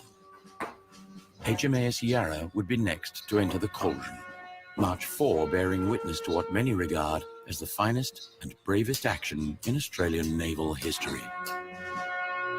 Following hard service in the Mediterranean, the sloop had commenced escort and patrol duties off Java under a new captain, 34-year-old Lieutenant Commander Robert William Rankin of Sydney, New South Wales. On March 2nd, as part of the general evacuation of Batavia, Yarra, the depot ship Anking, the tanker Frankol, and the minesweeper MMS 51 set out for Fremantle, a perilous 4-day journey through IJN-infested waters. The night of the 3rd would pass without incident, crew morale high at the thought of returning to home waters. Then, at 6:30 a.m. the following morning, a sight to chill the hearts of all on board. The topmasts of Imperial Japanese cruisers steaming in from the northeast. 3 10,000-ton giants, Otago, Takeo, and Maya, and attendant destroyers. There could be no escape. Ordering his convoy to scatter, Rankin would immediately lay down a heavy smokescreen as his crew, fully aware of their fate, ran to their battle stations. Moments later, the sloop would turn directly into the face of the Japanese squadron, charge the line, and commence to engage with her 3 4-inch guns. Safely standing off, the cruisers would now unleash devastating, accurate salvos on their 8-inch batteries. Within minutes, the convoy was overwhelmed. Yet 1 hour into the action, Yarra remained fighting. Despite listing heavily to port and drifting helplessly, her engine room and steering gear destroyed, her decks ablaze. Shortly after 8 a.m., now encircled by enemy destroyers, Rankin would finally give the order to abandon ship. Moments later, he would be killed by gunfire. Though 34 ratings managed to scramble onto 2 rafts, leading seaman Ron Taylor, ignoring his commander's last order, would remain at his station, firing defiantly to the last as his ship sank beneath him. Of the 34 survivors, 21 would perish over the coming days. Finally, on March 9, the remaining 13, wretched and close to death, would be rescued by the Dutch submarine K-11 and taken to Ceylon. During those 5 days, all except 13 of us either went mad, died of exhaustion, or sharks had a meal. Poor old Charlie just couldn't take it, and after 3 days went silly through drinking salt water and finally jumped over the side. Our rations in 5 days were 1 cup of water and 2 biscuits, so you can imagine how I looked when picked up.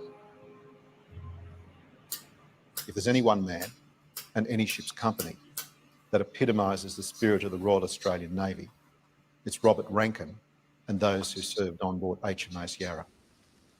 On that day, in those waters, they showed us what courage and greatness are all about.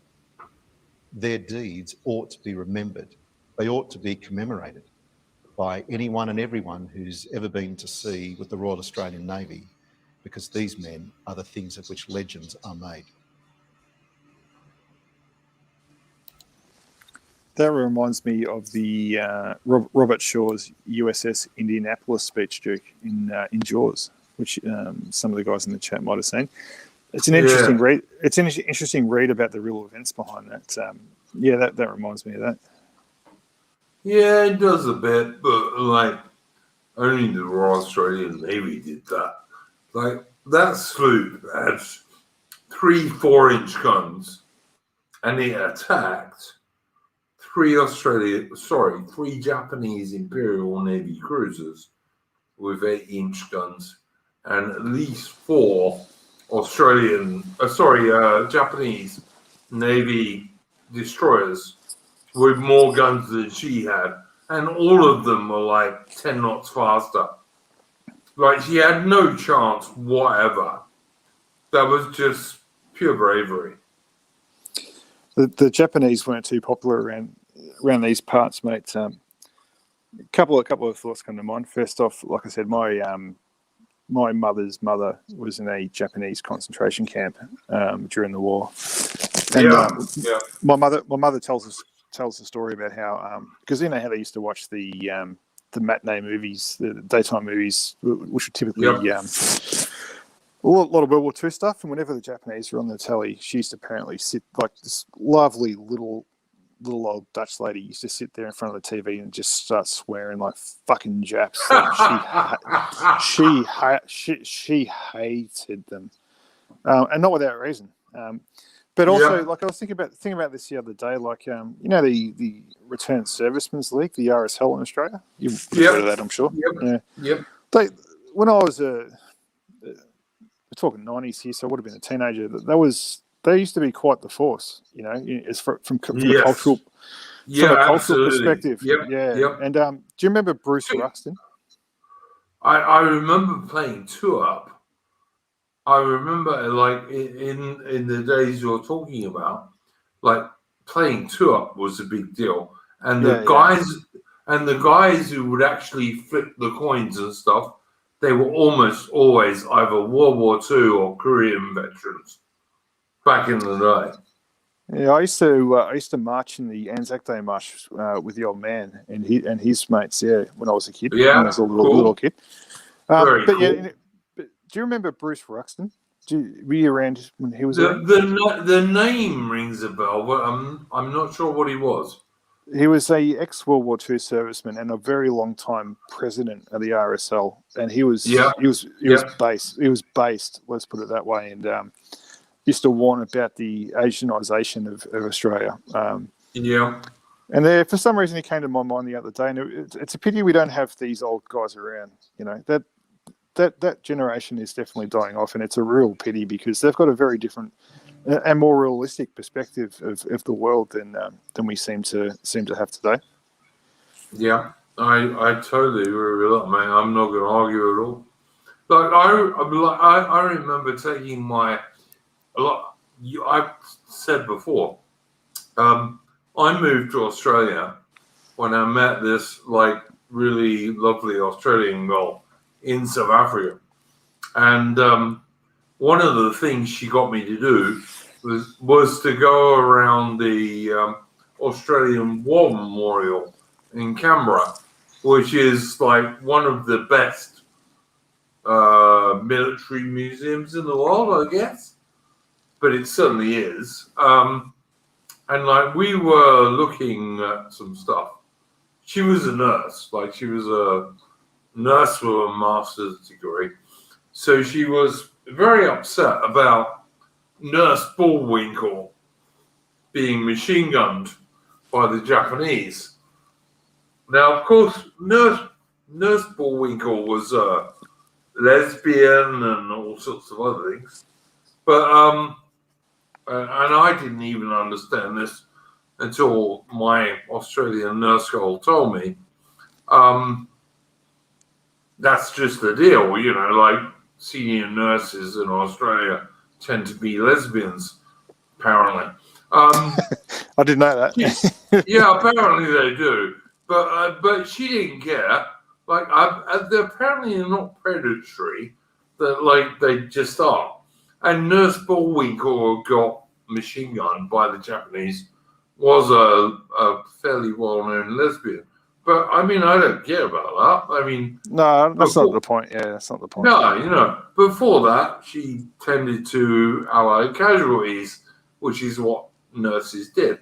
But as I'm going around the Australian War Memorial, eventually we come to these, and this is like in the early 2000s, and we come to these two kind of huge booths, which are basically thousands or hundreds anyway of Australian diggers who got killed in World War II's photographs.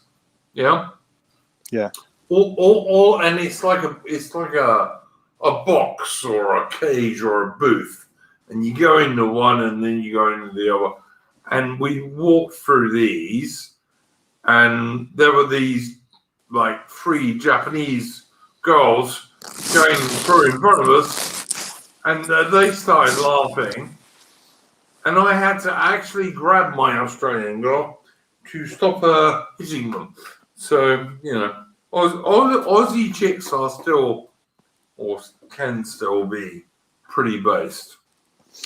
Yeah, look, and like as you know, like I'm the son of a Vietnam combat veteran, so these things can be a little bit raw, but you do have to move on, I think, at some point. And like I've actually visited Vietnam, and I've been through in Saigon, I think it was, like a war memorial there. I mean, and they gave the Yanks a hiding, and I suppose us indirectly. And well, you know, we can talk about that. I've got a view on that. But Joe, they didn't give you actually a hiding.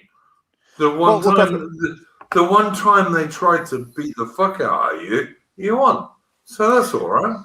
Oh no, look. We'll pause that because I've got a broader point to make about war there. But yeah, I've been through the War Memorial in Saigon. It's a very, I don't know if you've ever been to Vietnam, Duke, but that's a very interesting little museum to go through and look at their collection. I mean, they've got the right to be proud. You know, I don't have a problem with the Vietnamese these days, and you know, looking through the tiger cage is brutal.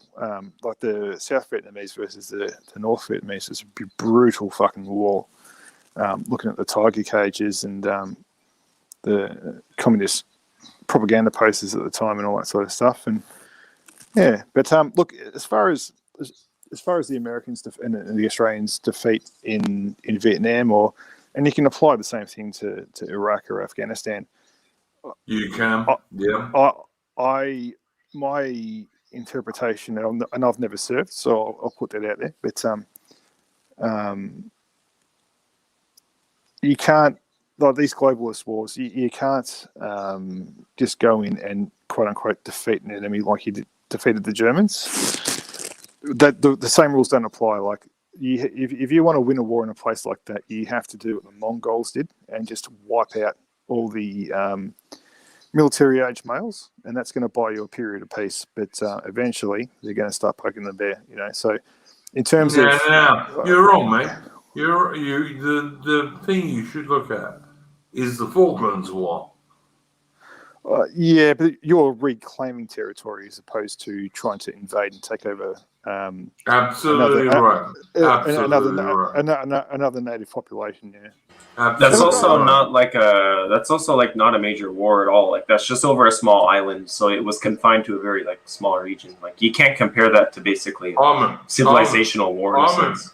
Armin, do you know how many people died in that war? No, but like even still, I mean. So you're just so if you don't know how many people died there, how can you say that? I'm mostly just referring to sort of the impact on like time in a sense.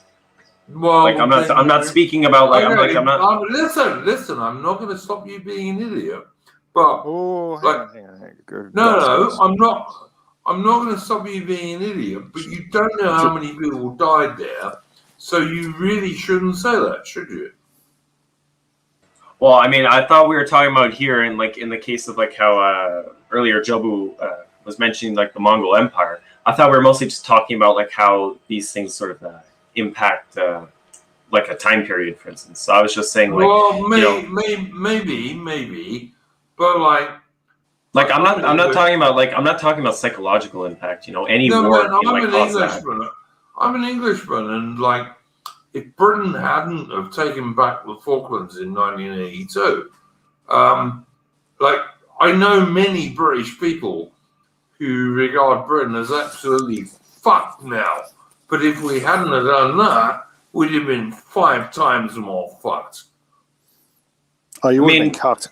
Wars like that are like basically symbolic in a sense, and so it's important to win them, but at the same time, it doesn't really impact trends. Okay, so they're only basically symbolic, except for the 250 odd people who die in them. Not symbolic for them, is it? Well, I mean, anything can be a symbol. I mean, I'm not saying they died for nothing, but at the same time, it's not the same as like. Sorry, guys, time out. I think Jobo is right. Jobo, your turn. I don't want to step on anyone. Armin was potentially imprecise with his words, but I don't think he's trying to insult England and yourself, mate. So yeah. Yeah, agreed. Go for it. I'm gonna go to the loo. Yeah. So, Armin, do you follow the ice hockey, mate, or not? Pardon? I couldn't quite hear that. Do you follow the ice hockey, mate, yourself, or? Do I fly the Aussie flag? No. No. Sorry. Do you follow the ice hockey? Oh no! I'm not much into that. I got into it a very tiny bit back in my public school days, but wasn't really for me. So. Well, one of the things I wanted to talk to Duke about was the whole sports ball question that seems to permeate around these circles. So yeah, so, just a bit. So just to fill some time, I guess. What's your sporting background, mate? I mean, I played some sports as a kid. Actually, I enjoyed soccer the most, but I've never been one to sports watch too much. Hmm.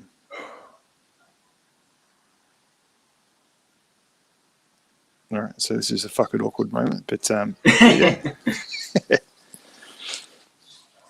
So I don't know. My view on sports is they're good for exercise, but overall, following them too much, I don't know. I just don't see much of a point in it. Like, I see like a lot of people that are into sports, kind of it's sort of a distraction in a way, because like, instead of caring about sort of world events, not you guys, but like I see like more broader population people, they tend to get so riled up into that it kind of kills the drive in them in a way, because like they won't care about certain news things in a way. I've heard that bread and circus argument, and we'll come back to that. But in the meantime, like what's going on with Trudeau at the moment? I haven't heard too much out of him. I mean, nothing major's happened. Just the lockdowns continued again. I mean, he's kind of a loser as usual. Is the opposition there landing any blows at all, or is it? The problem that the opposition here have had has been that that they've got really, in a sense, they've really got nothing to complain about. They would have locked down as well, but the only thing they come out and say in the media to try to take a bit of bark off the PM is, well, he didn't lock down hard enough. Like we would have done this, we would have done that. Is that the same sort of thing over there? Or? Our conservatives, like I know, I've heard a lot of announcements from our premier over the lockdown. He's been big into also the lockdowns, so there's not really much to oppose because they're actually on the same page.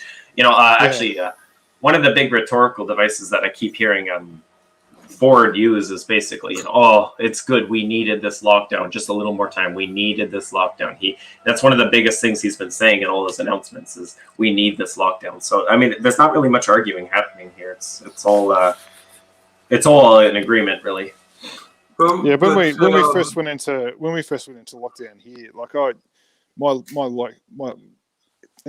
like Duke said earlier, like it's a state by state thing here, or a province by province thing, if you like. And when we first went into lockdown here, my local MP happens to be a quote unquote liberal, which really means Conservative Party politician, and I was sending him emails and saying, look, you're basically a libertarian. You're not a conservative. We know that, but like, are you gonna what's your position on all this? You're supposed to be looking after my interest as a voter of yours.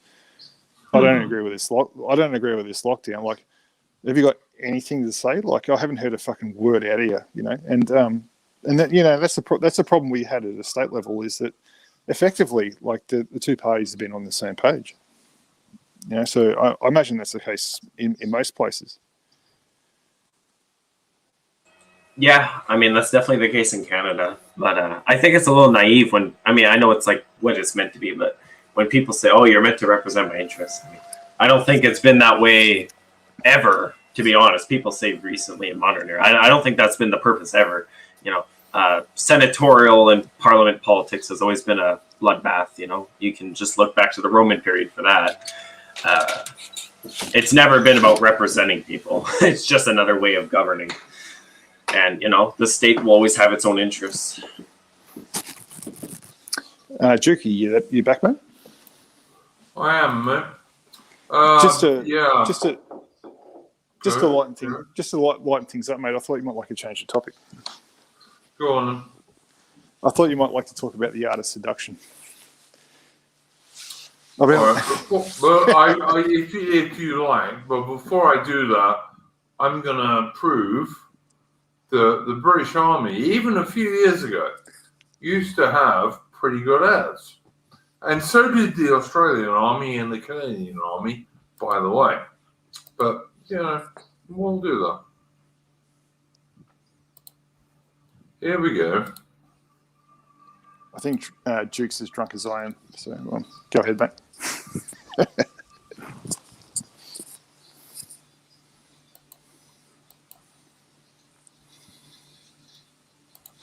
I mean, I don't even necessarily understand how I upset Iron Duke. So, I mean, if he could clarify, maybe I misunderstood what happened here.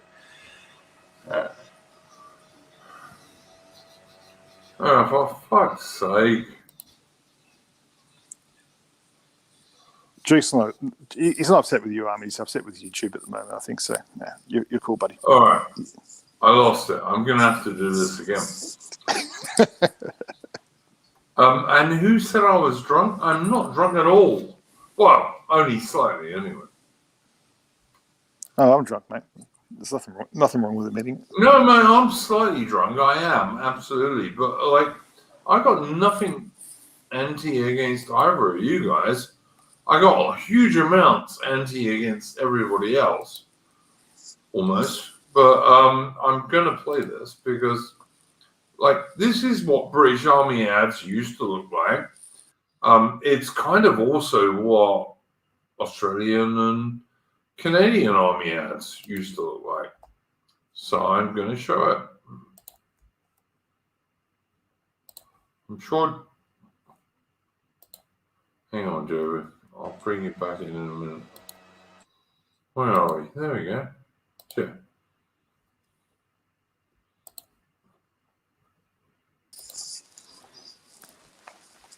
There we go. This is Boots, a British Army ad.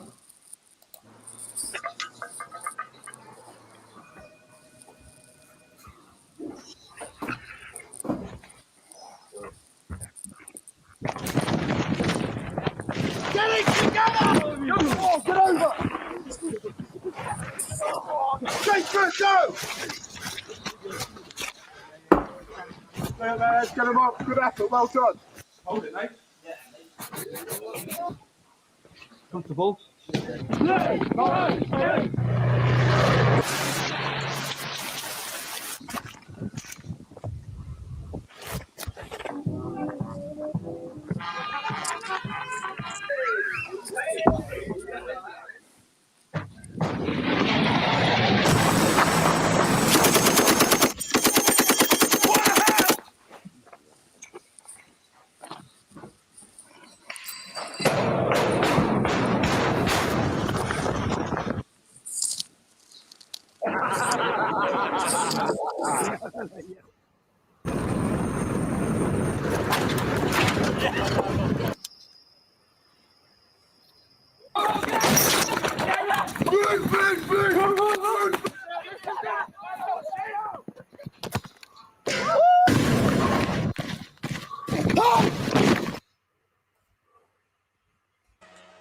One thing that stood out here is I think the like sort of purposeful silence in it, like no music, no speaking. It seems like they're kind of appealing to British stoicism, but that's just my thoughts on that. And also the soccer bit was gay, but apart from that, yeah.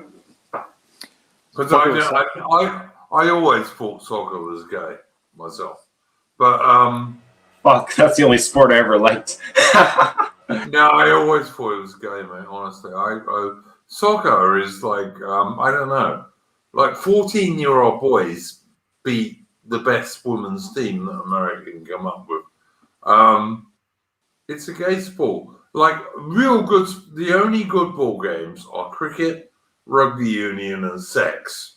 And AFL, Australian Football League. Thank you, Duke. I heard you fucking. No, you missed it. No, Mate. I heard.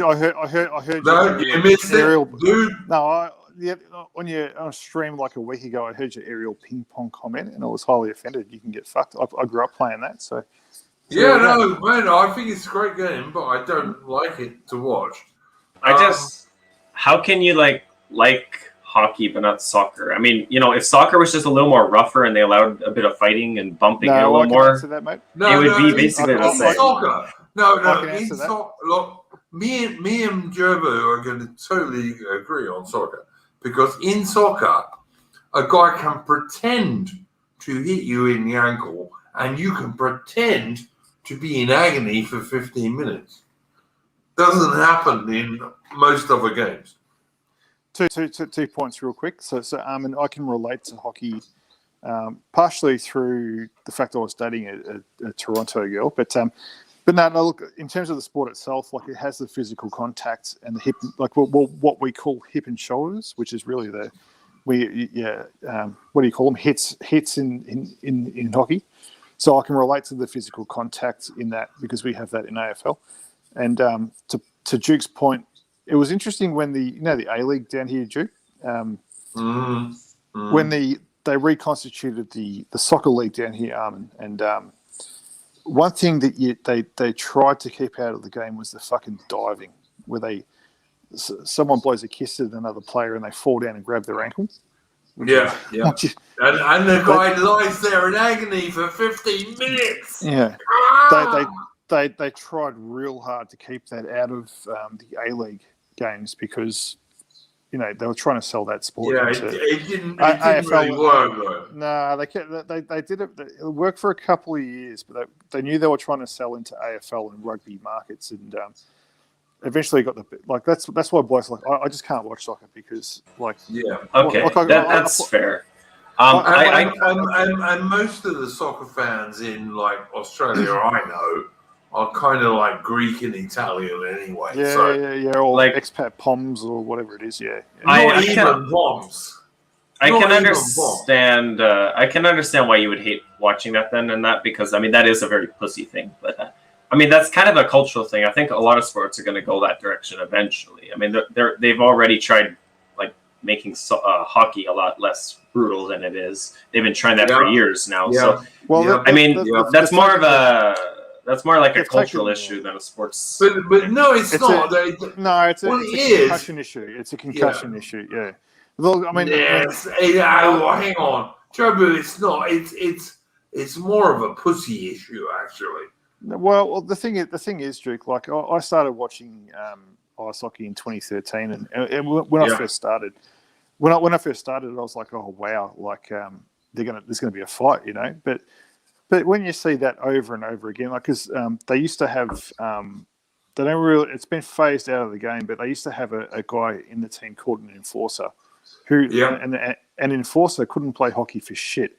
But what he could do was throw a mean fist, So, Like when I first started actually like sitting down and watching it, the first few games you see these fights, it's like, wow. But after a while, you start to think like, I'm only in my late 30s. I'm not an older chap, but you watch these televised fights basically, like, and it's basically a bare knuckle fight, on skates, and you think, kids are watching this, and is this really a good thing? Because whatever happens in the professional leagues gets aped at junior level.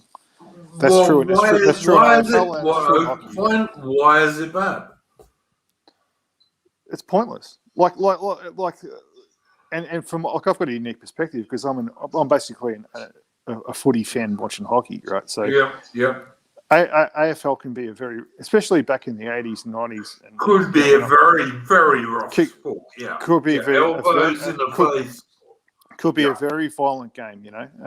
Absolutely right. Yeah. But if there was a legitimate punch on, it's not what we would call sniping in football, which is like if a player's going for the ball and another player runs across and elbows that guy in the face when he's not looking for it. Yeah. I don't consider that to be a tough act. All right, Jobu, I see what you're saying, but let's take this back a bit.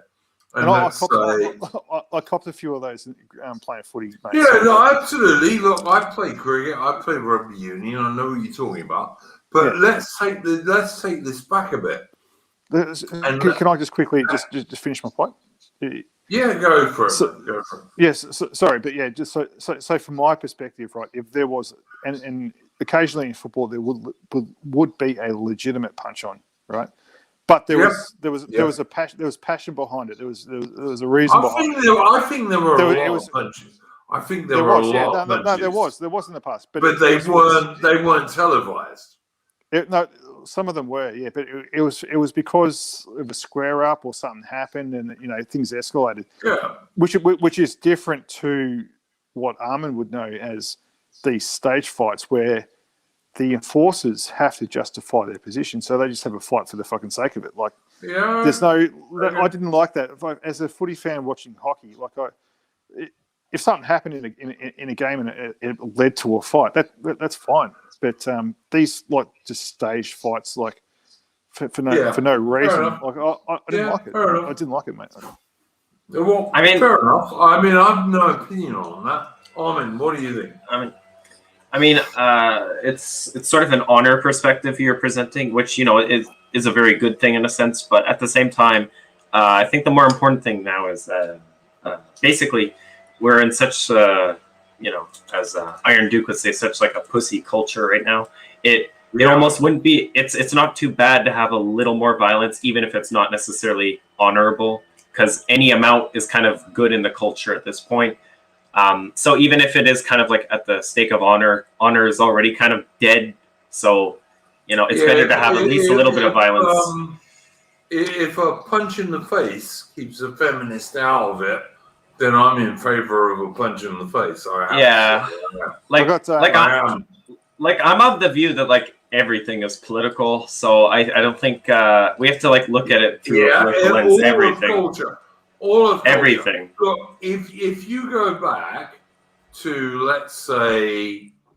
let's be reasonable, go back to 1930s Australian footy culture, right?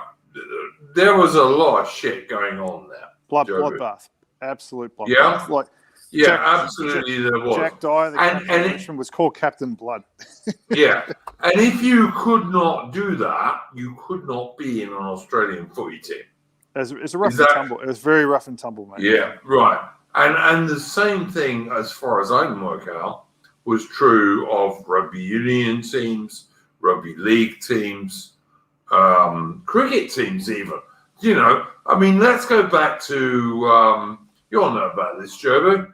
The bloody, when England was supposedly bowling wrong, body line, 1930s, right? Now, that's because Bradman used to smack you pricks all over the fucking park, man. Bradman was Donald Bradman, who was still alive when I first moved to Australia, was the best batsman in the world, bar none.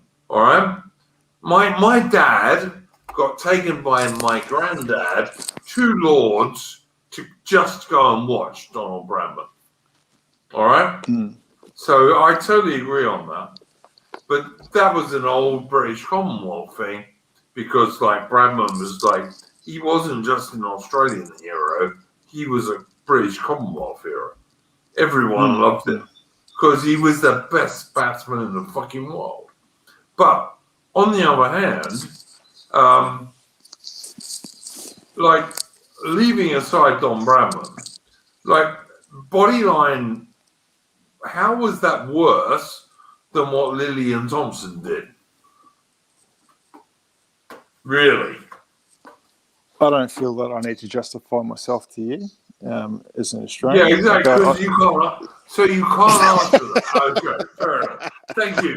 That's all I wanted you to say. Like I like. You know what? I've met Denny. In Jeff I've Thompson's met defense, Denny. in Jeff Thompson's defense, even he didn't know where the fucking ball was going, mate. So, like, Yeah, and I have met Dennis Lilly, who is a great bloke, and I really like him. But I briefly met him in Queensland, and he's a nice man. So all I'm saying is there's no difference between Australian fast bowlers like Lillian Thompson and Bodyline. There wasn't. Look, I don't think that Lilly and Tomo fucking bowled every ball at your batsman's body. So I think there's a bit of a difference there. But you know, I wasn't alive then, you're pushing that, mate. You're pushing that. You really are pushing that, and you know it. Like, as an honest Australian, you are pushing that one. Let's move on. I don't, you know. No, look. I've been noticed this. Like, Australians and Brits, even if they like each other, can go into a ultimate argument forever. Well, to be honest with you, Duke, I haven't watched the cricket for a few years now. Like, me neither, mate. Me neither. England. The English team isn't English. I wasn't a fan of Dave Warner. Like, this is before the cheating scandal, but after. Yeah, I know Dave Warner. Yeah. Yeah, after that cheating thing with that fucking sandpaper gate, like, I couldn't believe it. Like, because Australians, mate, as far as sports concerned, Australians are very, very quick to point the finger, very quick, mate. So when they pull that fucking, when they showed that fucking footage of that Australian fucking cricketer pulling sandpaper out of his crotch and fucking rubbing the ball with it, like, and in full knowledge of the captain. Like, the Australian cricket captain is the second most important. It's the second most important job in the country behind the Prime Minister. Yep. So when the fucking Steve Smith was in on that and got suspended for a year, I thought, fuck, no. And until they get an Alan Border type back in that dressing room, I'm not watching cricket, you know. And I used to love it, you know. But I agree. This reminds me of when, like, Don Cherry was, like, kicked off Sportsnet. Like, Don Cherry's based as fuck. I love Don Cherry. He was basically the, like, cultural leader of our hockey, like, as a culture. And when he got fired, it was like, it was sort of a symbolic death in a way. I mean, of course, hockey's still popular, but it sort of seemed as though it was basically a slap in the face of, like, what our hockey culture sort of stood for in a way. Yeah. So Jukey, hockey night in Canada is a Saturday night game, and Don Cherry's like an old school. He was an ex-coach of the Bruins, from memory, and I'm not sure if he coached anywhere else, but based as fuck, and he got kicked off. I can't remember exactly what it was for. It was just a rant, basically, against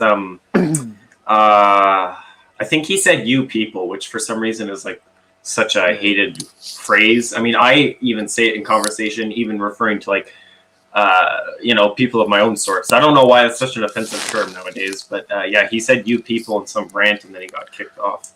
Yeah, it was pretty milk. It was milk toast from our point of view, but yeah. Actually, Iron Duke, you would really like him if it's possible. You should get him on the stream. Yeah, I mean, he's not doing much these days. I listen. I just think in the old days, like British and Canadian and Australian people, we kind of understood each other because we have a basic culture that we come from.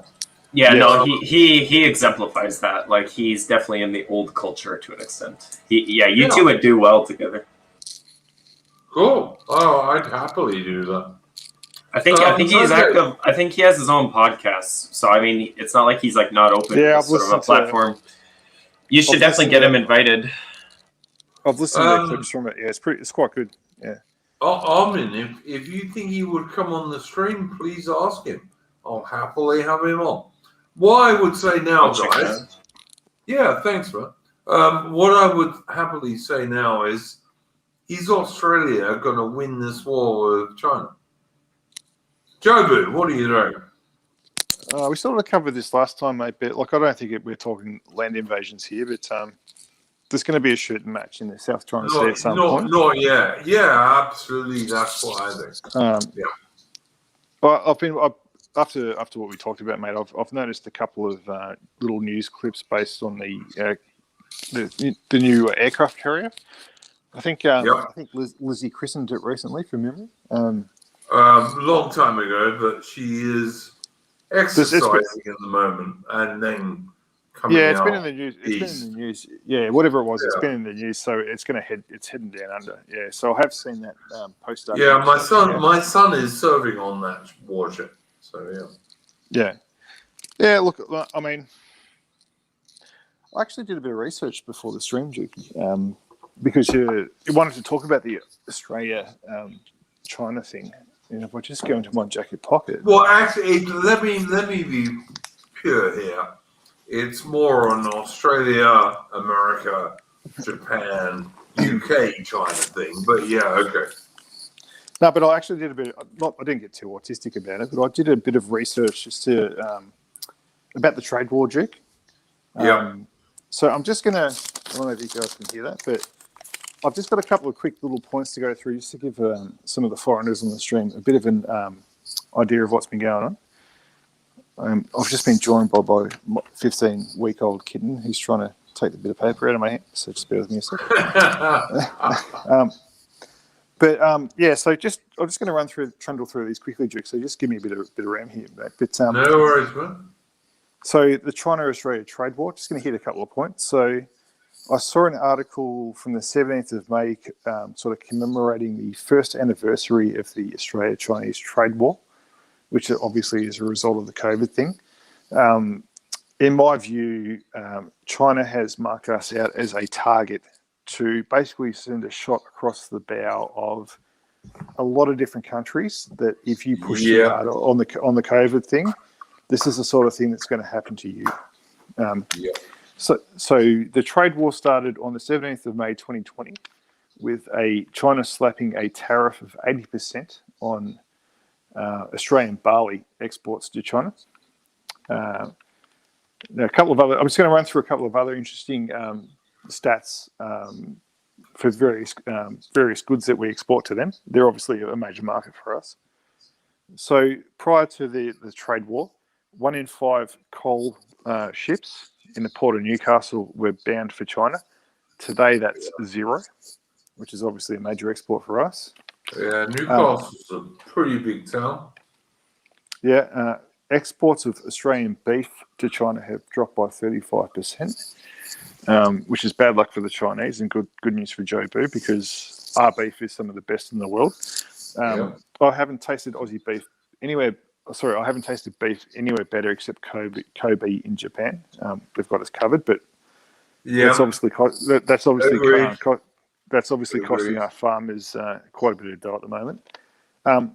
They put a tariff of 212% on Australian wine exports to China. So that's that's equated to a 24% drop in exports of Australian wine to China. When that story was talked about, Duke, that pissed me off, because that what we call a wine glut, which is an excess supply of wine produced by Australian producers that isn't getting consumed or exported to other markets. That story was publicised with the caveat that that actually won't lead to price drops, which isn't how the free market is supposed to work, as far as I understand it, with supply and demand. But anyway, that's by the by.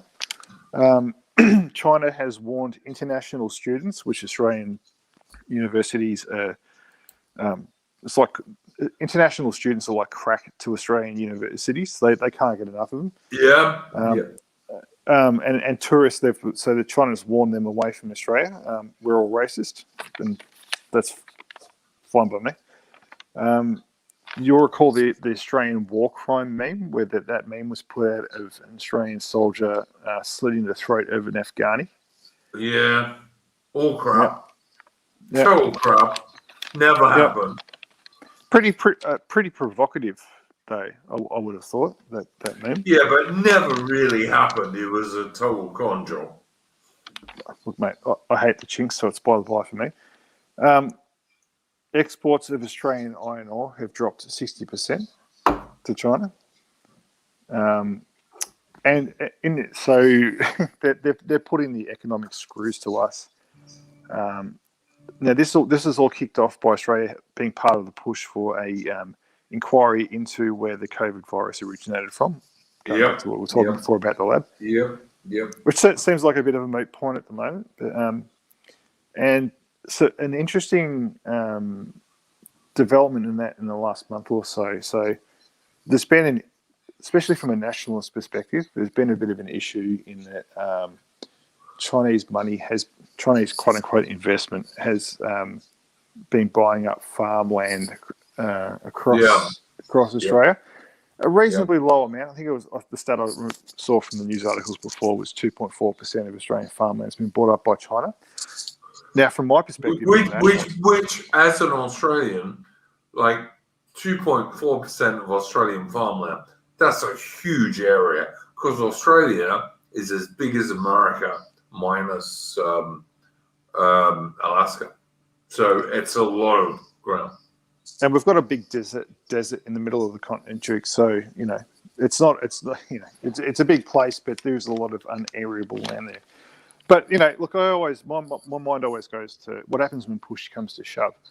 And that's going to be that they're going to use our farmland to grow crops and export them to feed their own people and non-Australians. Yep. So that's a concern of mine. Now, China bought the port of Darwin and has a significant stake in the port of Melbourne. They bought all of Darwin. Look, don't quote me on that. They bought at least a part of it. I think they bought all of it, but don't quote me on that. But, I've been in Darwin. Yeah. Scott Morrison he's been. There's some sort of review of that arrangement going on. So and Melbourne's a huge port. Yeah, they've only got a part of that. They might own Port of Darwin outright. Don't quote me on that, any guys in the chat. But to cut a long story short, ScoMo sort of flagged that we might have to tell the chinks to fuck off there and just take it back. Yeah.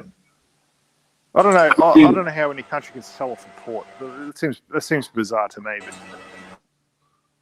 in the case of any larger conflict, though, stuff like that can easily be confiscated or even just withheld. It more hurts the peacetime right now, where the gap continues to grow or shrink rather of their power compared to the West.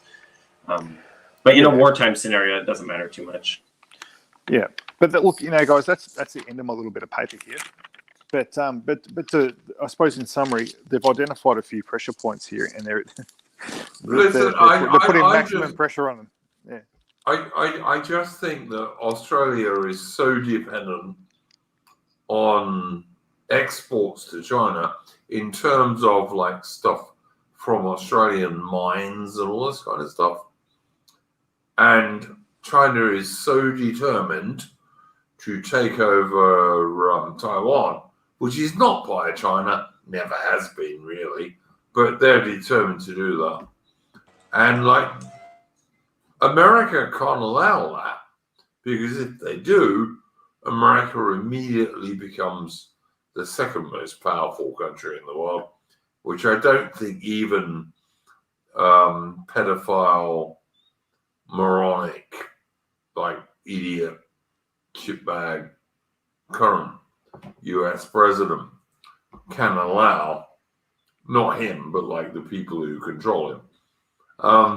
Tucker Carlson, he was talking about that the other night, and he's interviewing some guy, and he sort of made the point that there is actually sort of maximum pressure being applied by Wall Street and the deep state, that they don't want to pin the coronavirus on China just purely for financial reasons. I don't. They're making a shitload of money out of that. Yeah, I see that. I just don't think it's going to work, You see, it's No, going to it's going to escape from that because, like, eventually HMS Queen Elizabeth and a British carrier task group, which is far too weak than it should be, to be honest, is going to go into the South China Sea, and China's either going to have to back off or like stand up and be a woman. So we'll see. The thing is you mentioned Taiwan was never part of China. Thing is it was, but at the same time, so was so many other territories that it's mostly just a factor of. It's mostly just a factor of them just using it as like an excuse to expand influence. Taiwan, loads of places were part of China for a bit, but Taiwan was never really Chinese and has not been for hundreds and hundreds of years. Yeah, I mean, its natives are like related to like the Australian Abos, I'm pretty sure. But I mean, for instance, does it have any natives? Yeah, it has natives in the east side and in the hilly side, and like. I didn't even know that. I would have just killed Chinese guys for invading it without anything to do with natives. But that's just me. Yeah, no, there's still like a small native population, and like there's like mountains in the middle of the island, and that's where a few of them are. There you go. Perhaps we'll get like 0.25% of native fans who will support us because of that. I mean, the thing is, Taiwan itself likes to sort of LARP as like being the legitimate Chinese country, so it's kind of hard when they're our ally. Hey, the real truth is that Taiwan is the real China, and Winnie the Pooh's China is the fake China. That's the truth. Taiwan number one. You're a legalist. Okay. I mean, my view is like. No, I'm not a legalist. I'm a realist. I mean, let's be real then. Who owns Beijing? You know?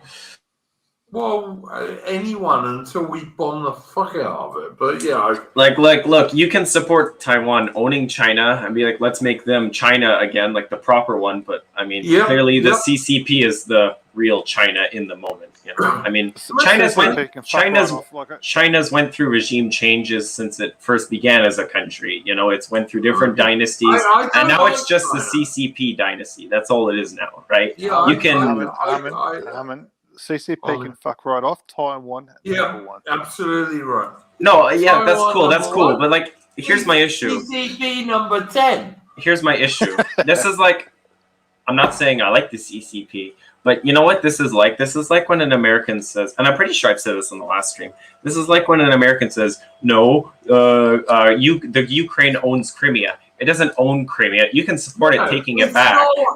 You can support. You can support.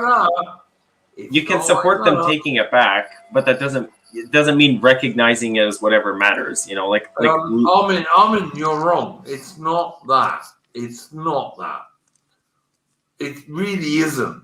Like Ukraine or Russia ain't attacking anyone except each other, right? The CCP. Right back. Yeah, cool, man. The CCP really is going to attack nations like Australia and Japan, and soon. I mean, we could also argue Russia might try to expand influence in Europe, right? No, at the same time. No. Well, all right. If we were left-wing guns, we could, but we're not. So I mean, the thing is like, I mean, I know this is technically the slippery slope fallacy, but we can never let a rival country take a step, because then their next goal will be the next step after that, right? What would Russia gain from that? I mean, during the USSR's collapse, they lost many vital territories that were at the heart of Russia. Armin, now, what would Russia gain from attacking a Western nation? What would she gain? Well, I mean, they're already at odds. It makes sense that they stand in solidarity with powers like China. They have to stand with their ally. They have to stand with their ally, because otherwise you're just fighting one at a time. Are you trying to tell me that China and Russia are allies? They're not perfect allies, but they're akin to Italy and Germany. They're not perfect allies, but they're allies of circumstance. No, They're not even slight allies. They hate each other. Right, but Mussolini hated Hitler, and that didn't mean anything. Yeah, but look. Russia and China have a Central Asian border. They are not allies. And if Okay, the West, but here's the thing. Actually, this is a great example. If China really hated Russia, they'd be asking for Vladivostok back. They'd be asking for Tanatuva back. They might be fighting over Mongolian influence, but they're not, right? Those are also old Chinese territories, and they're not fighting. and you don't think Japan might get a bit angry about some of those? I mean, Japan's been refined back to their island and have to follow an American foreign policy. They're relevant as far as their military can be used, but not their foreign policy. Have you looked at the Japanese Navy recently? It's a good Navy, but as far as the political game goes, they have to follow the American lead. So it's a good Navy, but it's essentially an American Navy. So the Japanese... Sorry, wait 1 second, Joe. So the Japanese don't want those islands that Stalin stole in 1945. Is that right? I'm not saying they don't. I'm not saying they don't want them, but I am saying that they follow an American lead. They don't claim them. I'm trying to remember. I know there was talks. There was talks a few years ago. There was talks a few years ago of giving some back. I believe there was talks some years ago of giving some back. But regardless, all I'm saying in this case is Japan's. Their opinion in this is not as relevant as other countries because they have to follow an American lead to an extent because the way their law is they're a pacifist country, so they have to use an American excuse to go to war to an extent. They've been refined to being sort of officially pacifistic, which in effect just means they follow America. Right. So when Japan looks at China and China's attacking Australia, and the Americans want Japan to do something, and Japan says, no, guys, we're pacifistic, and they won't involve the Navy. No, I'm saying they're going to follow the American lead, so if America says attack, they will. Guys, since we're talking about my country... I just think you're an idiot, mate, in that regard. Whoa. Let's not get I don't mean an idiot per se. I just mean, if you really think that Japan has this quite big, powerful navy, regionally, which they do, the idea that the only way they'll use it is the way the Americans tell them to use it. That's kind of what would the left-wingers say now? They kind of say it was colonial thinking. Well, look, yeah, but the thing is, I just think you're wrong, man. Guys, if I could just intrude momentarily. Go for it. First off, since the Japanese, it wasn't that long ago, they were cutting off Australian prisoner of war's heads. I don't trust them as far as a throw. I've got no confidence whatsoever that they'd come to our defence. I was going to ask a question, Duke. Post World War II, the Americans wrote into Japan's constitution that they would have a self-defense force only. Yeah. And they weren't to get involved in foreign entanglements, for want of a better term. That policy was reversed recently, if I'm not mistaken. Did you remember hearing anything about that? Well, the Japanese started building enormous so-called, in inverted commas, destroyers, which are actually aircraft carriers. They now have 4 or 5 of them. I mean, look, I'm just going to go by 2 facts here. One, the Japanese public by large, they don't want to expand their territory much anymore. And the other factor here is the fact that America still has a lot of influence in Japan, and their foreign policy will be shaped by that fact. And part of foreign policy will be. Well, I'll go a little bit different. Huh? Here's the thing: Japan might use the situation of being at war to try and get some self-gain, but I think the era of territorial gains is mostly over, except for legal claims such as Chinese Taiwan issues that has a legal basis. But the era of The era of like Where does China have a legal basis to invade Taiwan? Where? it's a casus belli. They have a legal cause because both claim to be the legitimate Chinese government. They have a legal cause for it. It's not meaning it's like perfect, but fair enough. So the Japanese government having a legal claim on all those islands the Soviets took in 1945 is also a casus belli, isn't it? well, that's a bit harder because in World War II that was like the last major event where like borders changed in any major way through annexation. What I'm saying is like the era of like annexing territories outright is mostly over. Like Russia, it is most territorial fights now. Most territorial fights now are over legal claims because that's what the era is like defined by, is legalities. I disagree. I don't know how you're this. Let's keep it above. How are you this? There is a certain formality in our culture now, like as like a world in a sense. In what way? What is power? This is the modern era. Power is a lot softer now, and things have to go about in a lot more of a roundabout way. It's how things have developed for like 100 years. Not even 100 years, but like. So how come America took over? I beg your pardon, mate. Wait a minute. How come America took over Iraq and Afghanistan then? That's a great example. Power? That's a great example. They had to create a puppet regime. They couldn't outright annex it like Britain did after World War I. They couldn't annex. Well, actually, technically, Britain set up a puppet regime. But Britain annexed land after World War I. America can't just annex Iraq. Britain didn't annex land after World War I. It came from the League of Nations. Why do you talk shit? What do you mean? If you're gonna come on my stream, have some understanding of history. I mean, Britain and France did annex land after World War I, such as France, for instance, annexed Syria. France, for instance, annexed Syria. League of Nations. Do you know the League of Nations? What about it? That's the prequel to the UN, basically. What about it?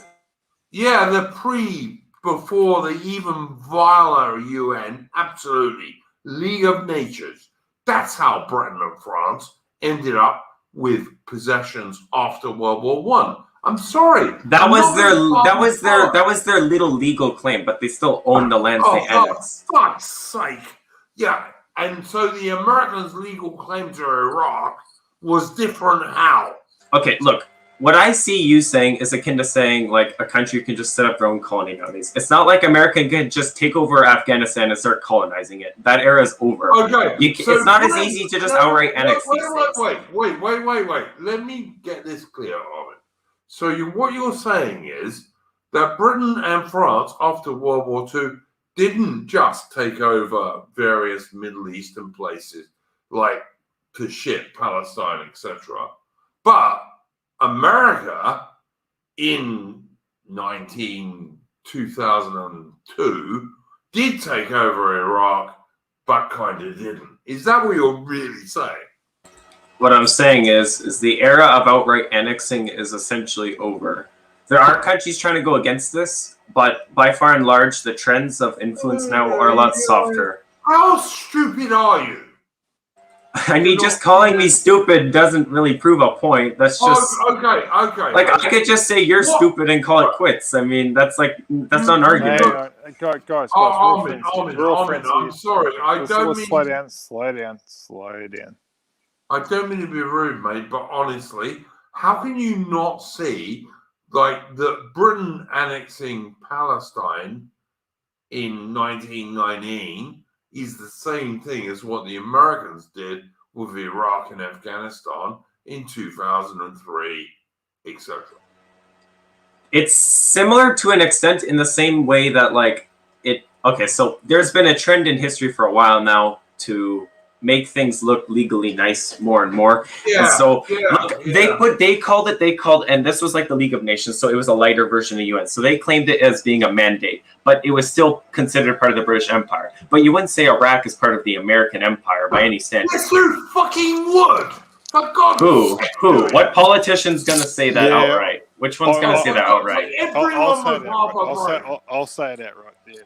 Look, Armin, I understand the point you're driving at, but look, I tend to agree with Duke. It really comes down to who's got the guns and where are they, you know? And there's a lot of American military hardware. That's how I typically think too. But I also know that like And- the way that things have to be presented is a lot different now. The way that like power has to be openly presented is a lot more staged and different now. Yes, and that does to an You extent. are correct. That does to an extent influence how things are handled after. It's still de facto like American, we could say, for instance, like Afghanistan or whatever, but the influence will not last as long and it won't be as like direct. How is that true? Sorry, Jake. If I could, look, Armin, I understand the point you're driving at, and to an extent, I agree. Right? These people can wrap a legal argument around basically anything they want, and they can pluck it out of thin air, and that's true. But look, effectively, there is an American empire, and it's occupied Iraq and Afghanistan for quite a long period of time now. And they can dress that up. They can dress that up. Let me ask you legal something, whatever Joe. they like. But you go ahead. Yeah. Joe, can I ask you, who ran the ex-Portuguese colony off the west coast of Australia after Australia invaded it and chucked out Indonesia? Who ran it? Sorry, mate. Say that again. Are you talking about East Timor? Yeah. East Timor. Yeah, who ran East Timor after the Australian military, and I knew some of the guys who did it, invaded the place and chased off the Indonesians? Who ran it? Oh, you're referring to Interfet, yeah, in the late 90s, early 2000s. But who really ran East Timor? It was fucking Australia. Correct, yeah. We got into some sort of argument about offshore oil deposits from memory, yeah. But no, the Indonesians, if memory serves, the Indonesians tried a Hotel Rwanda style machete fucking genocide of the East Timorese, and Australia had to intervene, yeah. And the thing is this though, that's a good case. We've kind of come back to a state of I mean, not to like any degree of the same amount, but we've kind of come back to a state of somewhat feudalism to an extent in many ways. And so that's a good example. Australia couldn't outright annex East Timor because the sort of era of absolutism is dead now. Right, the era of like absolute government, absolute sort of states that just directly rule from the capital vast amounts of land are over. When did Australia want to annex it? East Timor, they didn't, exactly, because we live in a more feudalistic, decentralized period that is sort of associated with more legalism. No, it wasn't because of that. No, look, sorry guys. As the Australian, Australian doesn't. There's no expansionary instinct here, as opposed to the American Empire, which definitely does have one.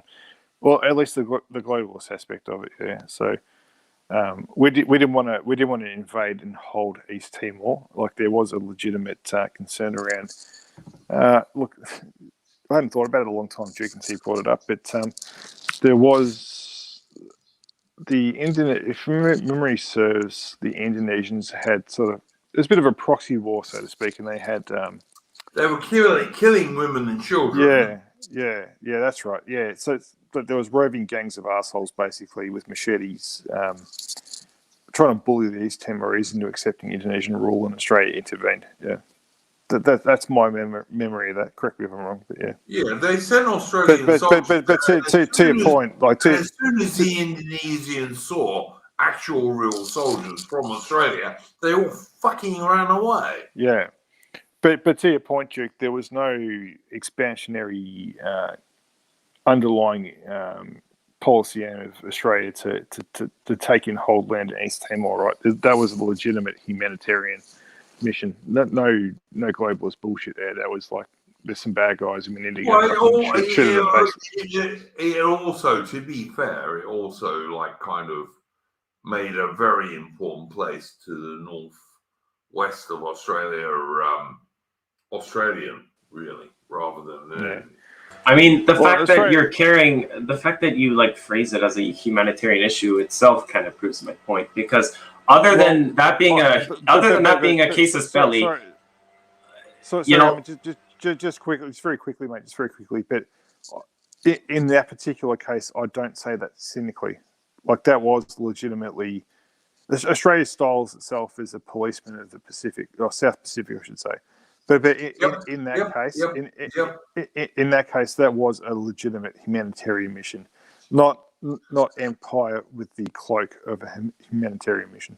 Right, and that goes along with how sort of this period is defined by. And that's one of the big issues of the West, is we're not playing the game of sort of geopolitical competition to an extent. We actually do care about these obligations, and we don't just do things for the sake of influence. Armin, this is where I disagree with you, and I will also disagree with Jobu.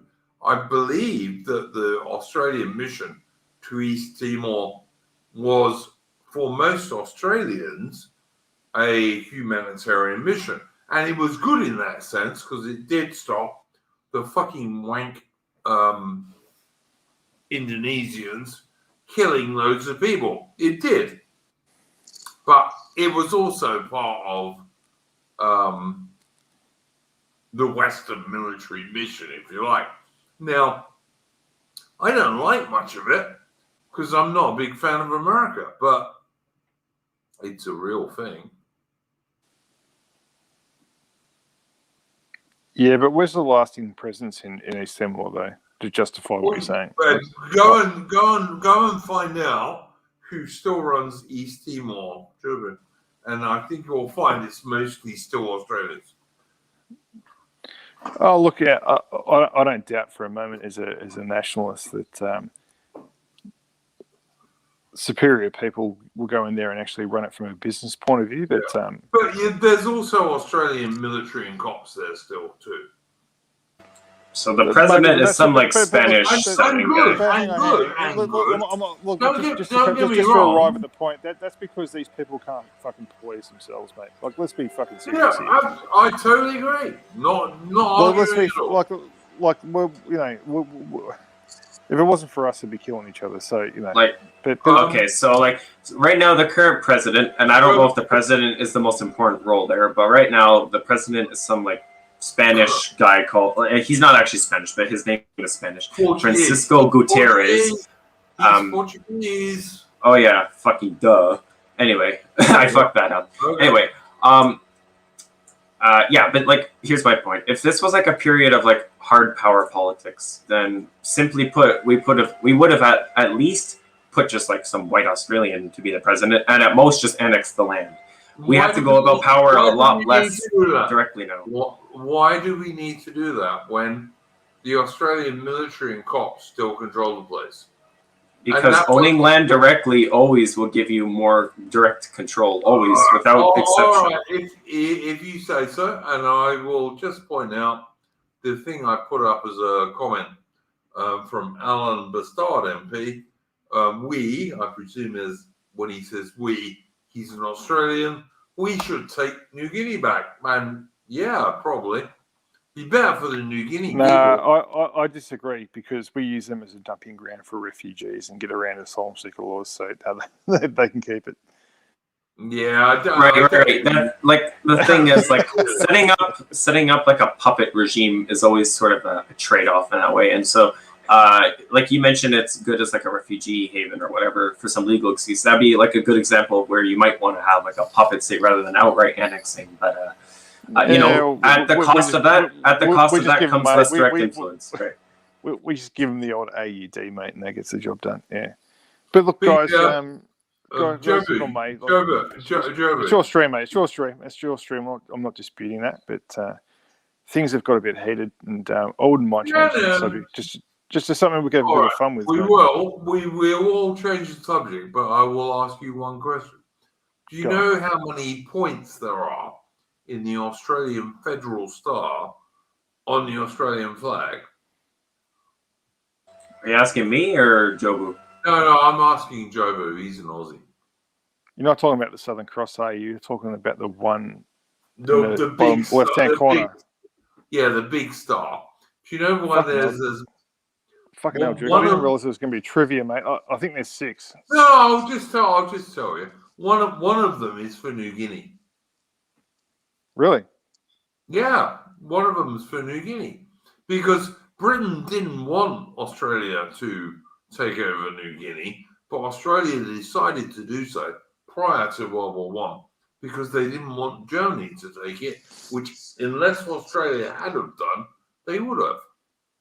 Well, mate, we've done it by proxy because we've just given them about $250 million to vaccinate them. So, you know, in a way, they belong to us, but yeah. Yeah, mate. Listen, I lived on Thursday Island for a while, which is like an island in the Torres Strait, in between, like the northern tip of Australia, like Cape, whatever it's called, and New Guinea. And my woman at the time was a nurse, and like she used to give these New Guinea girls all of their out-of-date stuff. Because the women in New Guinea who were nurses supposedly didn't have anything. And so, like, she used to give them all this out-of-date Australian stuff, so at least they had something to treat their patients with. This is where the modern world falls down. Like, there's the Western world and the rest of the world. And sometimes we don't see it. Yeah, I can't remember if it was on a stream or the Discord, Duke, but I remember hearing you talking about the circumstances of her passing, and pretty rough, mate. Like you got my condolences for what a long time ago, mate. Doesn't matter. Long time ago. Shit happens. No, it matters, mate. It matters. Nah, shit happens. Your dad would have told you that. Shit happens. But yeah, like there is like all of these Australian islands, like just south of New Guinea, and all of the medical places in them are constantly giving New Guinea shit for nothing. And they have to, because the people who are in charge on those islands, like if they didn't, they would feel bad. You know? White man's bird, mate. What are you going to do? You know, until we get some more serious people in charge, we're just going to keep handing money hand over fist. And unfortunately, there's not a lot. There's not a lot that blokes like you or me can do about it.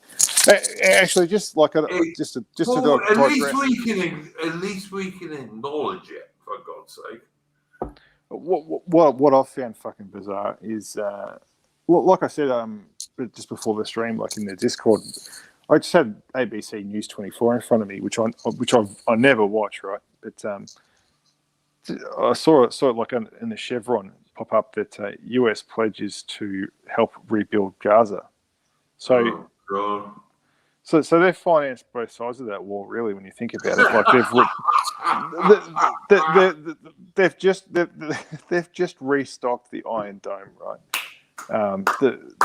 For all the missiles that's expended, and now they're going to rebuild Gaza, which the Israelis have bombed to fucking smithereens too. So, does that mean the Israelis won't bomb the Americans rebuilding Gaza? It's mate, the US taxpayer, it's like an abused fucking wife. Like it, people just have like there's multiple. Everyone's got a hand in the US taxpayer's pocket, mate. But yeah, I don't know. I can't remember where I was going with that. I think it's just kind of trying to segue to something else to talk about. But I don't know, man. What do you guys think of the current flare up in the Middle East? Bollocks, basically. But yeah, carry on, Almond. I mean, I don't know what to say much about the Middle East. I mean, it's always been a bit of a shit show, and that's basically one of the main places where sort of these influential struggles are kind of taking place. Russia basically won out in Syria. You know, they got to keep their ally in place. But I mean, I don't know what much to say about the Middle East at the moment. Armin, that's interesting. What you just said is interesting because yes, Russia did win there because they committed there. Syria, you mean? That's true. And that's sort of the sad part about Trump is because of the sort of climate we're in right now. He had to play the pacifist so that he could take on a more aggressive stance domestically. Wrong. Yeah, I don't agree with that. Wrong. Don't agree with that. My like a couple of quick points, guys. Like, sorry, I don't mean to be rude to you, Armin. Well, one of my overall beefs with this wider nationalist scene is that when I first came into it in 2015, 2016, like all you guys, look, I say you guys, like all anyone talked about was ISIS cutting off heads, right? And no, seriously, and not without just. But ISIS were paid by the MI5 in UK and by the bloody CIA in America. Correct, and I'll come to that. I'll come to that, right? But I just want to wind the clocks back to 2014 before I do, right? And every time I turned on the fucking tally in the morning, I'd see a story about some religious extremist, quote unquote, cutting off a head somewhere in the West, right? Or ramming a fucking truck through a bunch of pedestrians in Nice or whatever it happened to be. Look, I have a very clear memory of about, would have been 2014 or 2015, but I was having breakfast at a local cafe and I had the newspaper in front of me. And I was reading a story about ISIS, and at that time they had the caliphate, so they were physically holding, like they were holding like a stretch of land between Iraq and Syria. And I remember it distinctly because I had when you get that sort of mental image, and the mental image I had at the time was it was like a tumor, like a cancerous tumor on the world. Like we had this expansionary Muslim terrorist fucking caliphate actually holding land and reaching out and touching us back in Western countries, right? And like the Bataclan as an example, you guys will recall that was the Eagles of death metal concert. And, ISIS stormed in and shot a bunch of people and just committed atrocities on the people at the concert that we don't need to get into. But, like, it's a very tangential thing. But I'd actually been at a Faith No More concert that Eagles of Death Metal opened for. And, I could just, like, I imagined at the time, like, watching Eagles of Death Metal and having, like, some dudes burst in with machine guns in the back of the room and start fucking shooting people. Like, it was pretty bad at the time, guys. And to your point, Duke, like, the Americans in particular were arming the quote-unquote moderate rebels, which transmorphed into ISIS, So they've got, dirty hands too, but... whatever. Trump was never perfect. I don't expect politicians to be perfect, and like a lot of people in our circles do. But he fucking stopped it, man. He stopped it. Fucking stone dead. Took him 7 months. Yeah, and it happened. Well, no, he stopped that happening. Stone cold dead, and it happened early in his presidential term. I agree. He gets fucking no credit for it, and that's why whenever I hear people talking in nationalist circles complaining about Trump, I always think, fuck you, because you've got very short memories. You really do. ISIS was paid for by the American CIA and also the British MI5. It just was. I totally agree. You cannot even argue against that today. I'm not arguing against it, mate. I totally agree. No, I know you're not. I'm talking to like people listening to the stream. And the one thing I'll say for Donald Trump, who I am not a huge fan of, because he's really a 1980s Democrat, was, he was totally anti-forever wars. And he did try and shut them down, which is one reason why the American left wanted him chucked out. Well, Totally agree with that. there's a lot, like I don't think this is the stream to get into the whole Trump thing. Like I mentioned in the Discord, like I'm an unapologetic Trump supporter.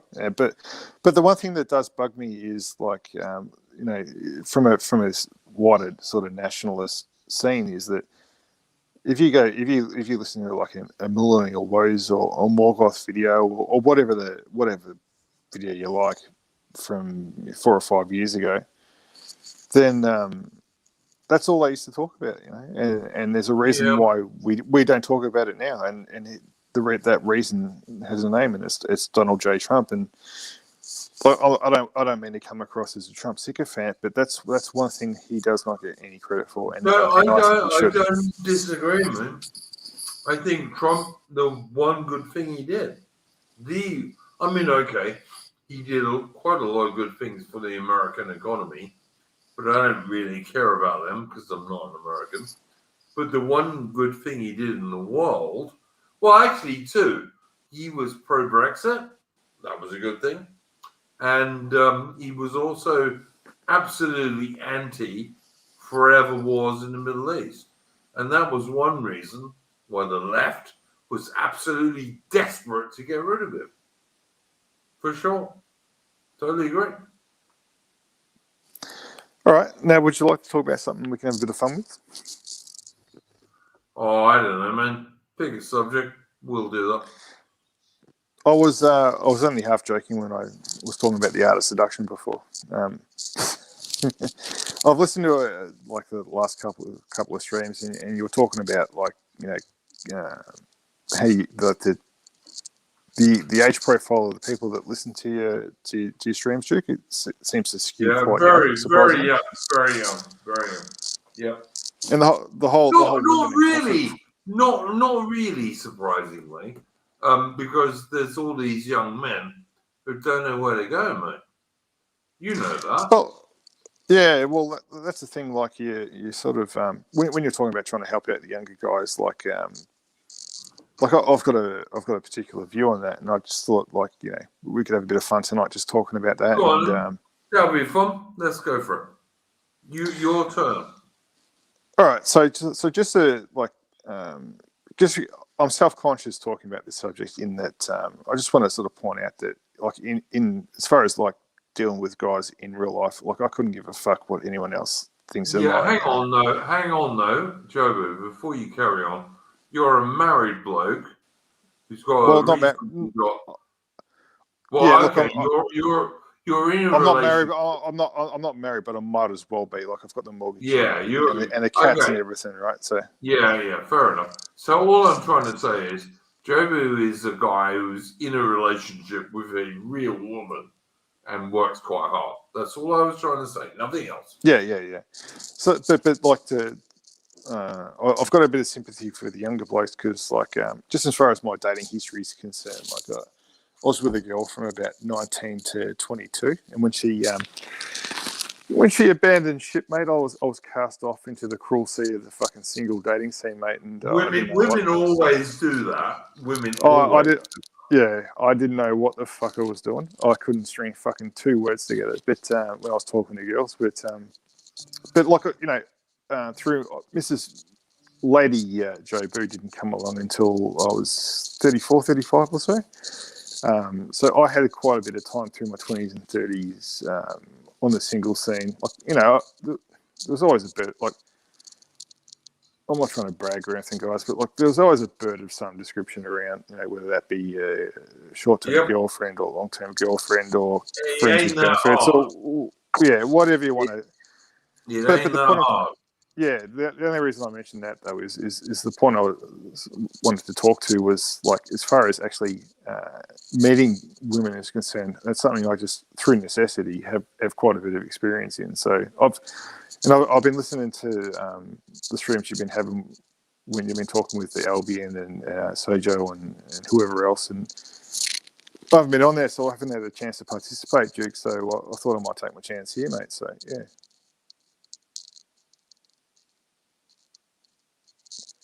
I'm not sure where to start, to be honest. Look, one of the things that gets thrown around when you guys talk about this stuff is confidence. I just wanted to touch on that, Duke. Now, whether it be your streams, Duke, or other streams, people talk about the need to have confidence, but they don't really define what confidence is. It's a pity we don't have like a Susie or another girl on here to talk about that. But there's a difference between. Actually, let me take a step back there. So you need to put yourself. Guys need to put themselves in the position where, how am I coming across to the girl I'm trying to approach, right? Now, there is a difference between being self-assured and false bravado. Do you know what I'm sort of trying to drive at there, Duke? Yeah, I know you said Duke, but yeah, I know what you mean. There's some people that try and like overcompensate, and it kind of becomes obvious, just sort of through their like sort of subtle body language and that. Correct, mate. And chicks will pick up if something's not quite right about your demeanour, and that might be that you're trying to overcompensate. You're trying to project confidence when you don't feel that confident yourself. So it's one of those things that comes with experience. But I've got a mate of mine, and he's got an expression that you need to love yourself before you can love someone else, and that sort of plays into this. So.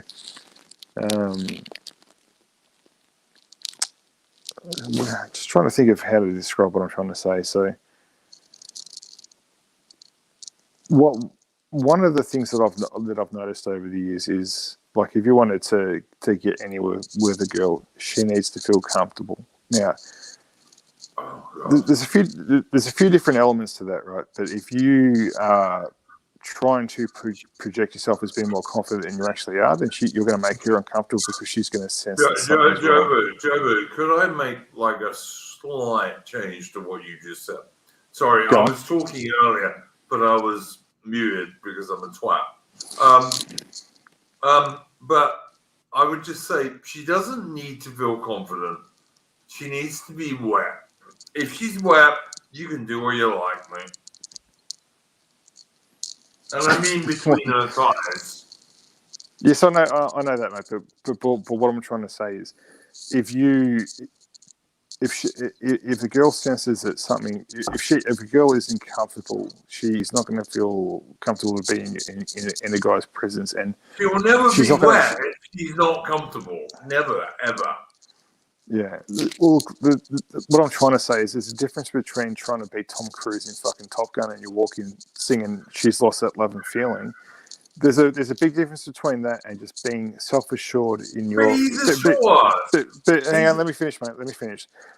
There's a difference between that and just being comfortable in your own skin and just engaging a girl in conversation and being self-assured in your, your masculinity, I guess, and the fact that sex is just a part of life, and you're a guy, and also birds and the bees being what they are, take their course, And Jobu, she also has to feel quite safe with you. In that, that's what I'm trying to drive at, mate. That's the point. I know that, but she also has to feel like if some bastard says something to her, like you'll punch his face in. That's also true. Well, that goes to self-improvement, mate, and I'll come to that in a moment. But, So when you guys talk about confidence in these streams, and not just yourself, I've seen it in other places too. Like, I guess what I'm trying to say, and I apologise to the guys listening and actually trying to get something from this. That I've had a few drinks, but like you need to.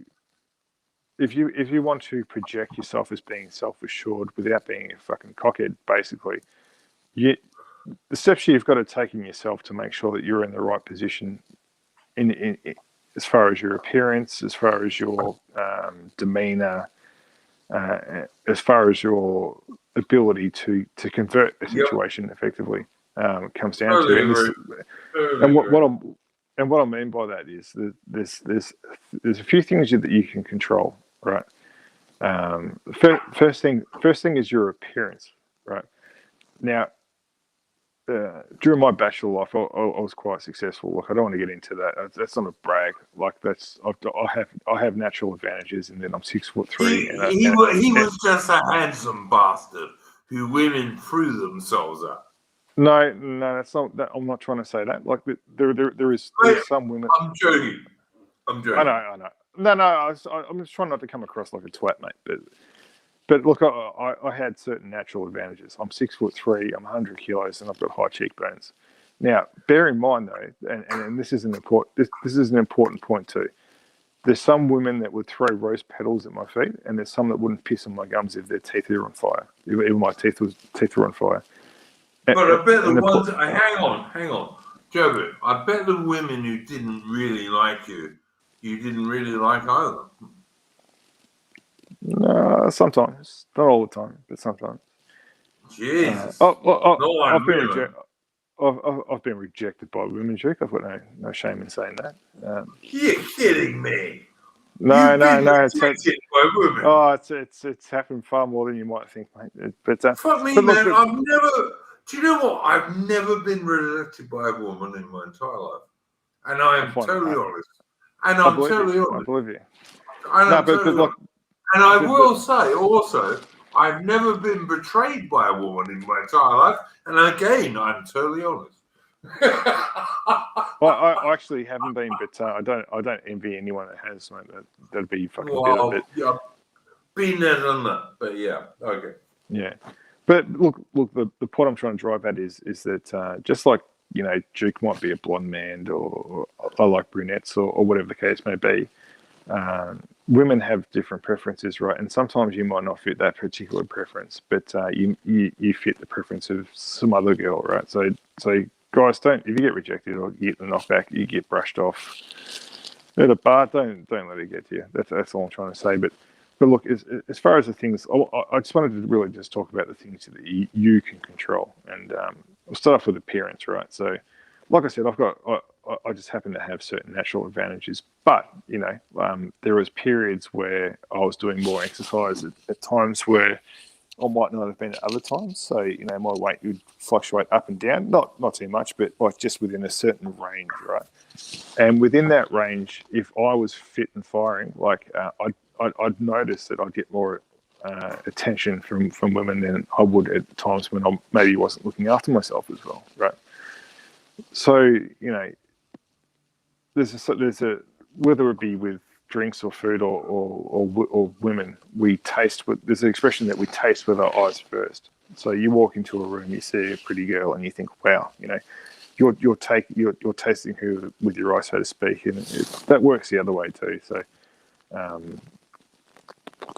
you guys, like, my recommendation would be, like, you know, you might not be as tall as me, or, you know, whatever the case may be, but there are you can make the best out of yourself, is what I'm trying to say. So,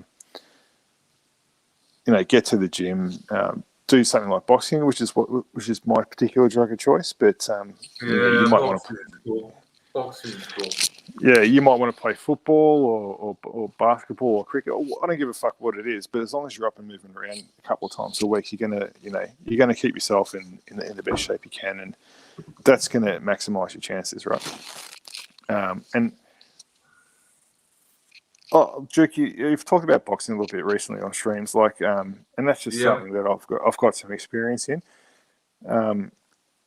As far as your guys' self-confidence or self-assured, I don't like the word confidence, because that confidence can make people come across like twats. Yeah. So self-assuredness is more important, I think.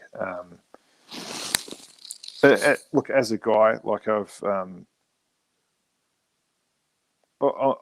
a bit of a big softie, to be honest with you guys. Like, I'm not an aggressive guy, but I've done boxing for a number of years. Like, I did it a couple of years in high school, and I've done it for the last 6 years. And what that basically, the reason why I like it is I'm not looking to beat anyone up, but it's very good exercise. And as a man, particularly as a white collar man, you know, as opposed to like a tradie or something like that, I feel better when I'm pursuing something masculine, right? And walking into a boxing gym and punching the bag as part of a class for an hour, a couple of times a week, it fuels my self-confidence or my self-assuredness, right? So, and that sort of thing translate into the way you present to the women that you're trying to attract. So Duke's joking around, but it does give you self-confidence that if you're in a situation I'm where not really joking. I'm not really joking around. My old man was a boxer in the British Army. Taught me to box when I was about 7, very gently, and like the ability to like hurt some other cunt who tries to hit you or your woman gives you a confidence. It does. It does. Joking, I'm not joking around at all. I just think that's true. You know, men are men, and there are good men and average men and bad men. And if you're a good man out with your girl, you need to be able to defend her. That's all I'm saying. I'm not joking around, Joe Boo, at all in that sense. No. Look, and I get the chivalry aspect of that, but what I'm trying to say is like if you're in a situation like a bar or really anywhere, it does give you the ability the knowledge, I should say, that you know how to throw a punch, right? It's not even that. It's kind of, you will sometimes work out when someone's going to try and hit you before they do. Correct. The ability to defend yourself if you're forced to, it gives a guy confidence, right? So an example of that would be, like, I was out for a walk earlier today, and I saw a local dero around my area, and it gives me confidence to know that if that guy was to pick a fight, I'm going to see the punch coming. I'm going to be able to slip it. And I'm going to have I've got the ability to go bang bang and come back with a cross and a left hook, right? And we'll go from there. You know, it gives a guy confidence, and that comes across having that self-confidence because I've got those abilities comes across in my demeanor, and it comes across in my demeanor when I'm presenting. It's also when you're in a bar with your good lady, and someone tries to make a crap thing with you, as happens all the time with men. Sorry, Joe is gone. I'm sure he'll come back in a minute. But like, if you're in the bar with your good lady and some twathead, hang on, let me add Joe back. Joe, fucking hell, is there an app? Is there an app for this StreamYard thing? I've dropped out fucking 3 times. Yeah, I just keep ditching you, mate. I'm doing it on purpose. But what I was trying to say is, if you're in a bar with your lady love, you know, and like some twat can punch you in the face and knock you on the floor, your lady love is going to have dubious opinions about you. If you can stop that, she won't. That's all I wanted to say about it. Yeah, but look, I agree. I agree with what you're saying, Duke. But I'm not trying to I'm just driving at a different point here, and what I'm trying to get to is not, you know, I've been in a fight for 20 years, but the point is, like, I'm just trying to talk about the way that the guys can in the chat can present themselves to when they're meeting women, just based on that self-assurance that comes from being able to handle yourself in some way, you know. You know, I'm not talking about the. Totally agree. I'm not talking about getting into fights themselves or throwing punches or whatever. I'm just talking about having confidence in yourself, right? Because that's but Joe, the way you feel about yourself will project out into the world around you. Totally agree. But where blokes very often get it wrong is that most of the shit you will get is from other people, not from you. No, but you can make yourself a hard target, right? And knowing that you're a harder target will give you that self-assurance that will, you know, manifest in the real world by the way you present yourself. Okay, I'm gonna agree with you. I do totally agree with you. But I'm gonna tell you the best thing I ever did with my late woman. Australian girl, brave as fuck, lovely lady, love of my life. You know the best thing I ever did with her? I was in Catherine and we went to this nightclub. Catherine, for anyone who doesn't know, is like Northern Territory. And there were all these United States Air Force pilots who were teaching the RAAF, the Royal Australian Air Force, to fly F-14s. I think it was F-14s. Anyway, there we were. And we were in the bar. We'd done this great big trip through Australia and been traveling for about 4 months, mostly through the middle of nowhere, because middle of Australia is a bit like that. But anyway, we were in Capri and we went to this nightclub, and my chick says to me, "Can I go and have a dance?" And I said, "Yeah, all right then." Stupidest thing I ever did. But anyway, I said, "Yeah, okay." Because I didn't feel like I'm not much of a dancer, you know. So she goes and have a dance, and she's surrounded by 6 or 7 or 8 guys, and it didn't take me very long to realize that 1 or 2 of them were touching her on the arse or what have you. So I walked up there, and this is a God's own true story, and I ain't no Superman. And I said, "Guys, this is my woman. Fuck off and leave her alone."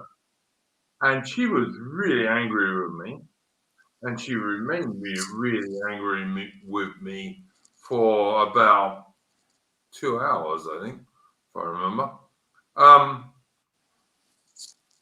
And so, because there's so many of these guys, and they were all American fighter pilots.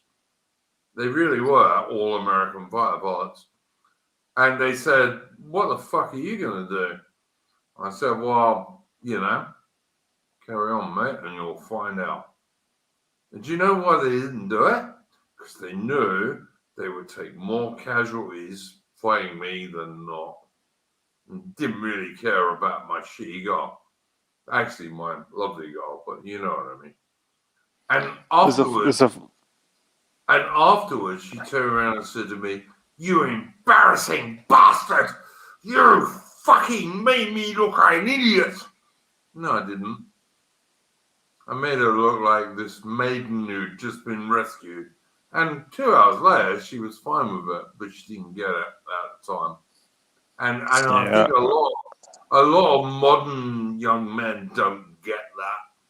They just don't get it. Yeah, you remind me. There's a flip side to that coin, mate. And you remind me of an incident where, when I was about 20, girlfriend was about 18. We were in a bar with a bunch of her ex-high school friends in Fitzroy. This quote-unquote friend of hers looks down her top, and I had him pinned up. And not long after that, I had him pinned up against the wall. That's not quite the same. That's not quite the same. And she fucking burst out crying, and I was in the doghouse for quite some time after that. So, yeah, look, that can cut both ways. Is all I'll say about that. And it's not quite the same, Joe. To be honest, this was like 6 or 7 American fighter pilots, not your mate from high school. Yeah, but fucking Tom Cruise is like 5'4", mate. So I'm not impressed, mate. Yeah, these guys were mostly bigger than that, and I would have still lost because one bloke ain't gonna beat 6 or 7 guys. They were just looking at how many casualties they would have taken, And the thing was, my chick was really angry with me until she thought about it, and then she suddenly realized, "Oh my God, I was saved like this wonderful, princess, whatever." And also, like a day later, she worked it out. But she was also a bit of a slut when she was drunk, and many women are. That's the other thing you got to look at. But look, this is where we fall down. My great love of my life, much as I loved her, when she was drunk, was a slut. I'm sorry, she just was. And she was an Australian girl, and I adore her, and I miss her to this very day. And I have occasionally thought about killing myself because she ain't still around. But when she No, was you don't drunk, want to do that, mate. You don't want to do no, that. I'm never going to do it. I'm never going to do it. But the point I'm trying to make is she was a slut when she was drunk. Many women are. Many.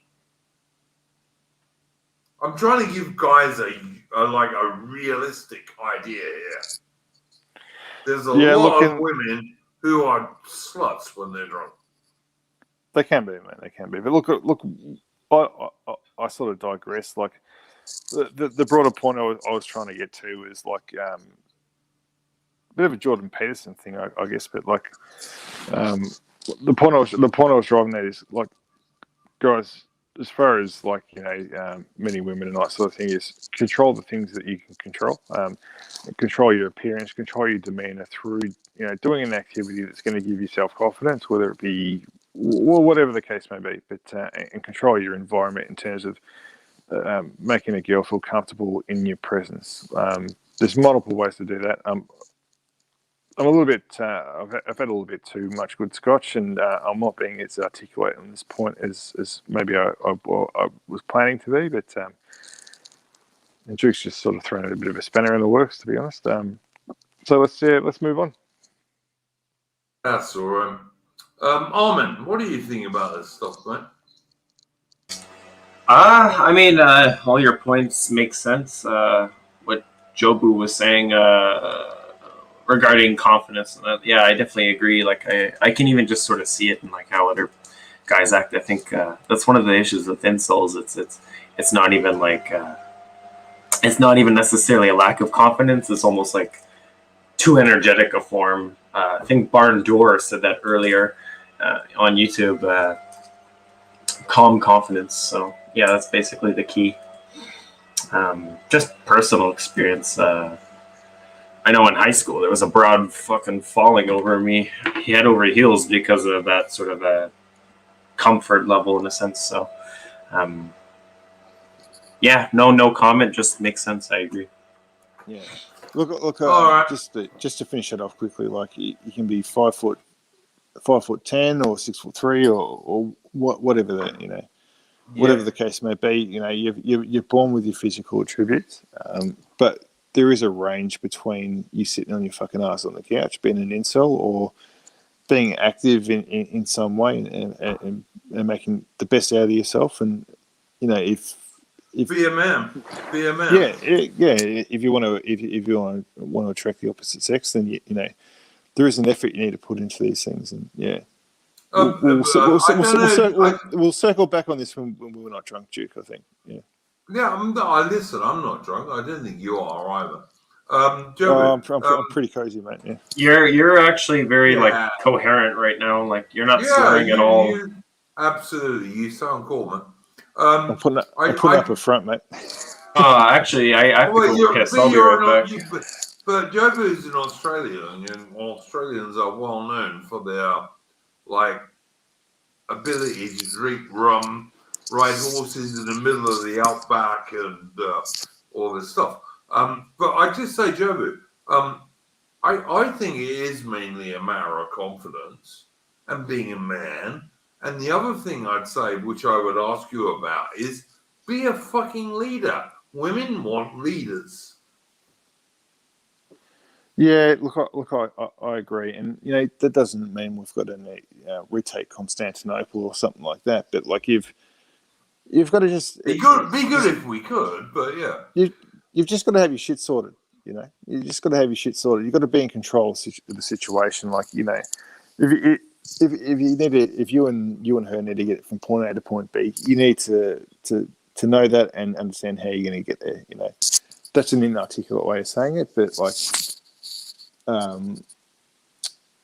In terms of leading in a situation with a girl, so let's say that you're invited a girl over, right, to your place. First off, you need to take control of your environment, be a leader in that respect, right? So make sure it's tidy and neat. Yep. Make sure it's clean, like you've cleaned up, like you've got the agency to have done that before she comes over, because she's going to notice that. Anyone that's lived in a share house will know that musk that guys have. So make sure that you've the place smells nice. You know, you've cleaned up, you've burnt. You know, Duke will consider this faggy, but I used to burn a stick of incense just to cover up that smell of fucking sweaty fucking socks and God knows what else that men seem to accumulate around their bedroom. You know, if a girl walks into your house and it's nice and clean, it smells nice, you've got some, you know, some soft lighting and some music playing, it makes her feel comfortable. She'll think, okay, this guy's got his shit sorted. Because one of the things I used to like about my single days, Duke, is when I was with your friends with benefits or girls that you have the little affairs with, I used to like the pillow talk, Duke, and that was always fun. And I used to be curious about their experiences out on the dating scene, and they used to tell me about things like, you know, sex isn't always a nice experience for girls in that, you know, they're dating some tradie, he walks in from the job site and wants to fucking go at it straight away, right? Before he has a shower, he's got dirty socks on, all that sort of stuff. So you can, like, I used to hear stories like that and think, okay, I can sort of learn from that, you know.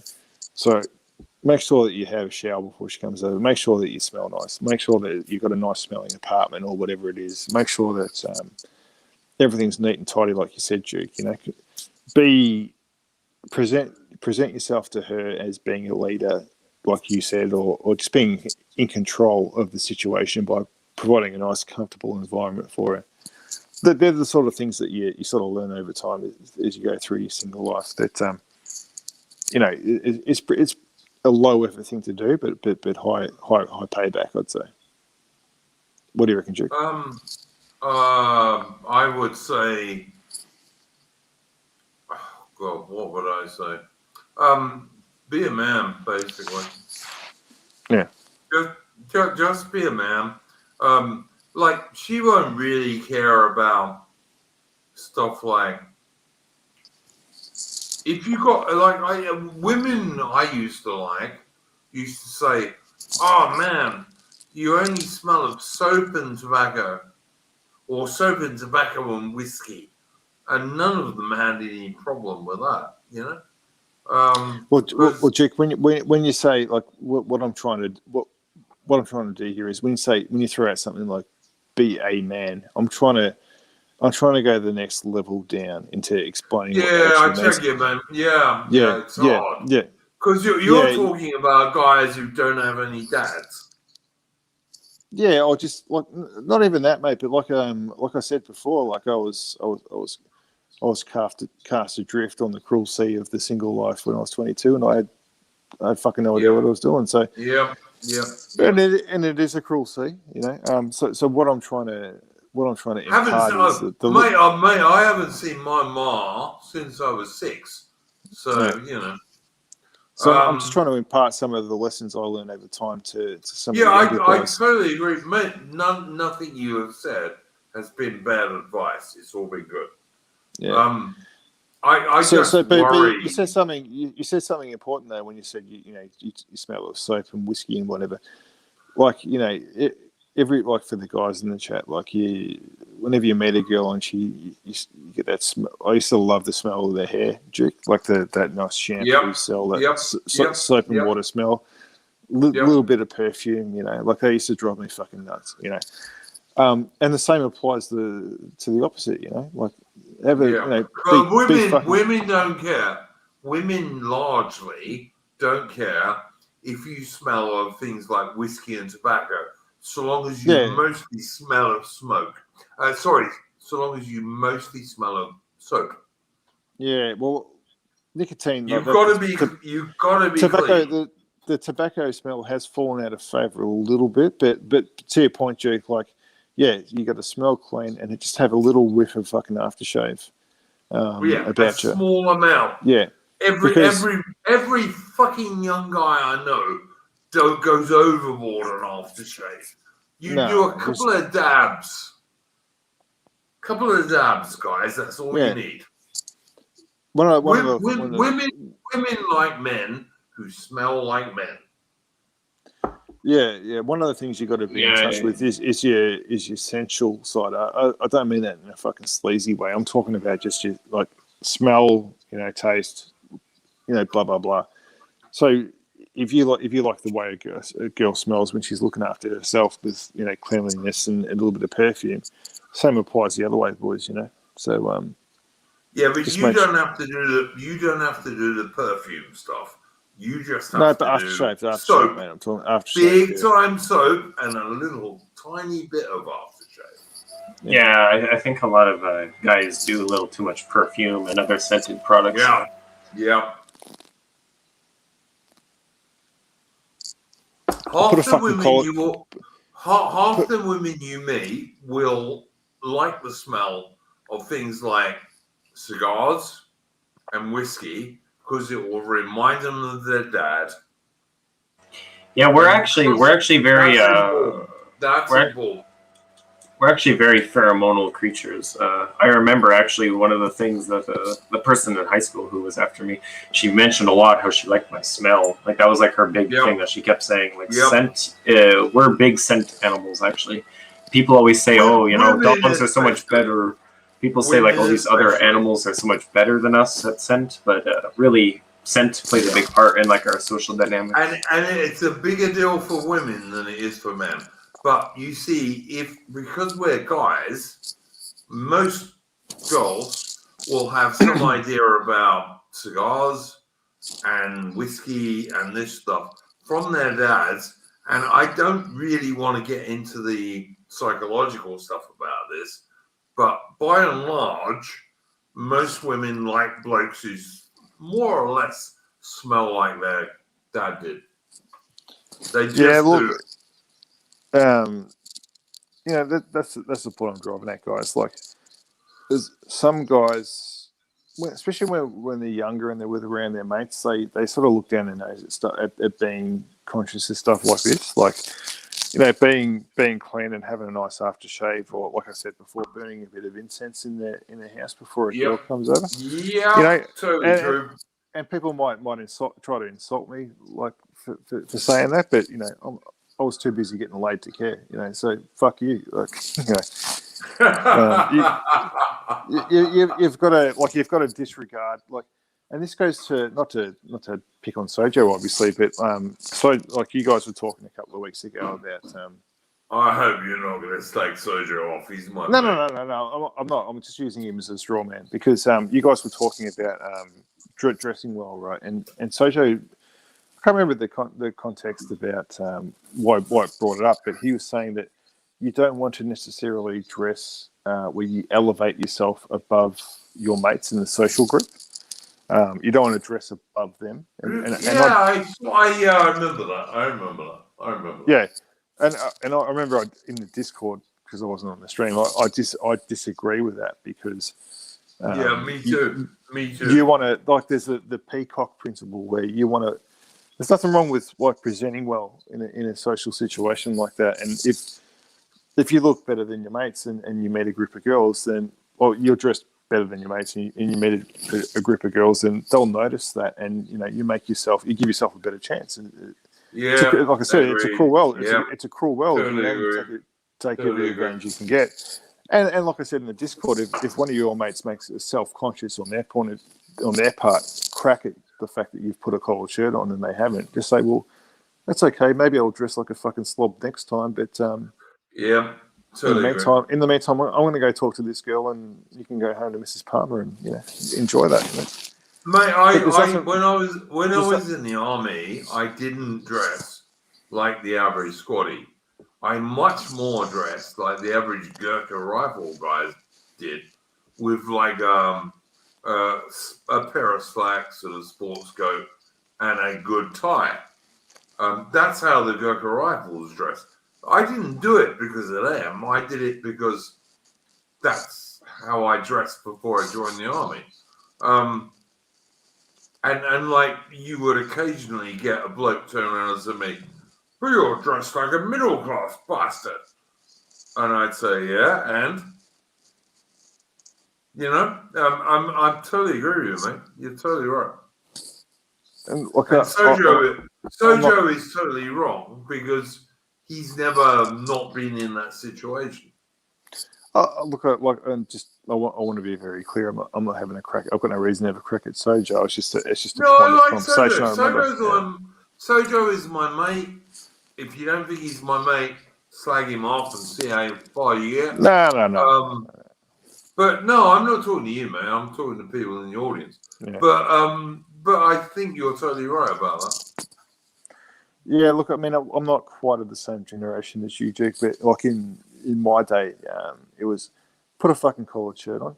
Like this t-shirt shit that you see these days is fucking weird. Yeah. Now I wasn't of the slacks generation, but it'd be dress denim. Like there's a difference between just a pair of jeans and dress denim. Like put a nice collared shirt on. I'd recommend a black Tommy Hilfiger shirt because a lot of boys like the way they're cut. That dress denim and a pair of fucking nice leather shoes, like that's a good place to start as far as dressing to impress is concerned. Be fucking clean shaven. All right, I know some dudes are into beards and that's fair enough. Like, but make sure it's fucking trimmed. Yeah. There's nothing wrong with beards and moustaches, but make sure they're neat. Absolutely. Yeah. So I've always liked the feeling of being clean shaven. So that's just a personal thing. But yeah, so this is a funny way to put it, but like if you're going out to a social situation where you hope to meet women, put on your fucking suit of armor. Do you know what I mean? Like be fucking clean, be clean shaven, put your fucking nice going out outfit on, and that gives you confidence in yourself when you know, okay. But by all means, I'm ready to go. But by all means, have a tash or but make sure it's fucking trimmed or a neat trim beard. But like, make sure it's neat and trimmed. Yeah, it doesn't smell like yesterday's fucking soup, you know. Absolutely right. Yeah, make sure you put some shampoo for it or whatever before you've gone out. Yeah, but to me, that was always obvious shit, you know. Yeah, look, and to me it was too. Like I said, I improved my game over time through necessity, and just being an observant sort of person. But take a look around, like for the guys in the chat, right? Go out, take a look around. There's a lot of blokes that don't learn those lessons, and you're in a competition, and like this is the animal kingdom that we're talking about, right? Make no mistake about that. You're in a competition. Take a look around at the blokes around you. How do I elevate myself above them? And like I said, I've got a bit of a flow now, so I'll get into the point I was trying to make. Look at the things you can control. Your appearance, and by that I mean your fitness. Don't sit on your fucking ass and expect that the world's going to come to you. Make sure that you're doing something. I don't care what fucking sport it is. Like I said, my drug of choice is boxing, just because I enjoy it, and it keeps you fit. Whatever it happens to be, make sure that you've got your physical side sorted. Make sure you've got your dress side sorted. Make sure that you're fucking grooming yourself properly, and make sure that you're not trying to be something you're not in terms of your confidence. You're not fucking Tom Cruise in Top Gun. You just need to be comfortable in your own skin, and girls will notice that relaxed attitude about you. It will make them feel comfortable, and you can go from there. You know. Yeah, totally agree. That's all I wanted to say when I brought this topic up. No, listen, we get loads and loads of very young guys watching these shows, and some of them have not the smallest idea of what I do to get a goal. So I reckon what you've been saying there, Jobu, is absolutely 100%. I don't disagree with any of it. Well, like I said, mate, like I've listened to a couple of your last streams, and it's brought out my paternal side, you know. Good. Because I remember being a fucking awkward kid too, mate. You know, and I've been bad, man. I've been terrible. But eventually you learn, you know. You get a clue. Yeah, like I said, I progressed from that to like later in my single days, like sex just being a part of life, and having like, you know, no issues or nerves or anything like that converting. And like I said, that's not a brag. Like that's just, I'm just trying to talk about my progression. So if I could just Just try to distill that for the younger guys in the chat. That's what it is, you know. I don't, like I said, Right, I'm guys, I'm going to play us something now, which I have to do in 2 bits at least, probably 3, but we'll see.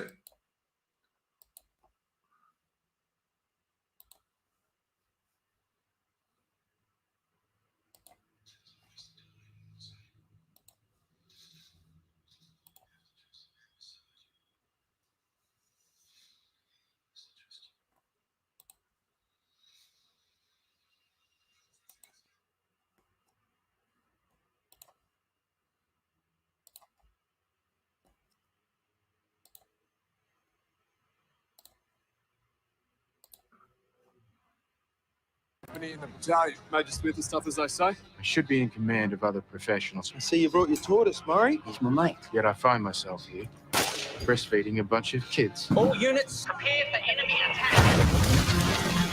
Artillery have driven the enemy back. Fire! And now we're going after him. At long tan. Just your typical shoot and scoot. We're not going to find anything. With any luck, Lieutenant.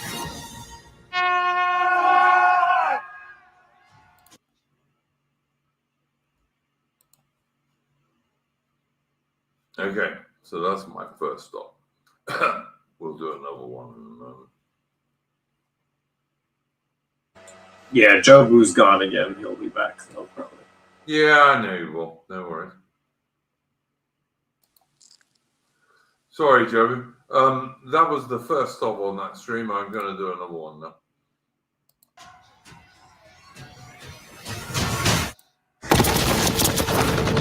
This is 4-2. Heavy contact. Sounds big. We are being flanked on all sides. He wants me to target his position. If you don't drop in the next 30 seconds, we'll all be dead. We can't allow this. Major's the commanding officer in the field. He'll make the call. Pull it in.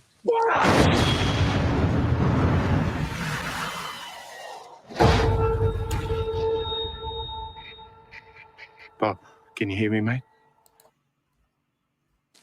Is it danger close? Yeah, it is. But I've got to break it up, otherwise I'll get a hit from YouTube. So we'll carry on and do the last bit of it. Great film, by the way. If you haven't seen it, you really should see it. It's a very, very good film, and it's pretty close. I just want to get out of here, get married, and forget all this. How can we trust you now? 11 platoon is dead. We're not going to make it, are we? No reinforcements available. You are again ordered to return to base. We all come back when no one does. Get us ammo on the choppers now! You reckon we're going to get shot down? Honestly? Yep. You bloody beauty. Stay strong. Protect your mates. Your Delta Company.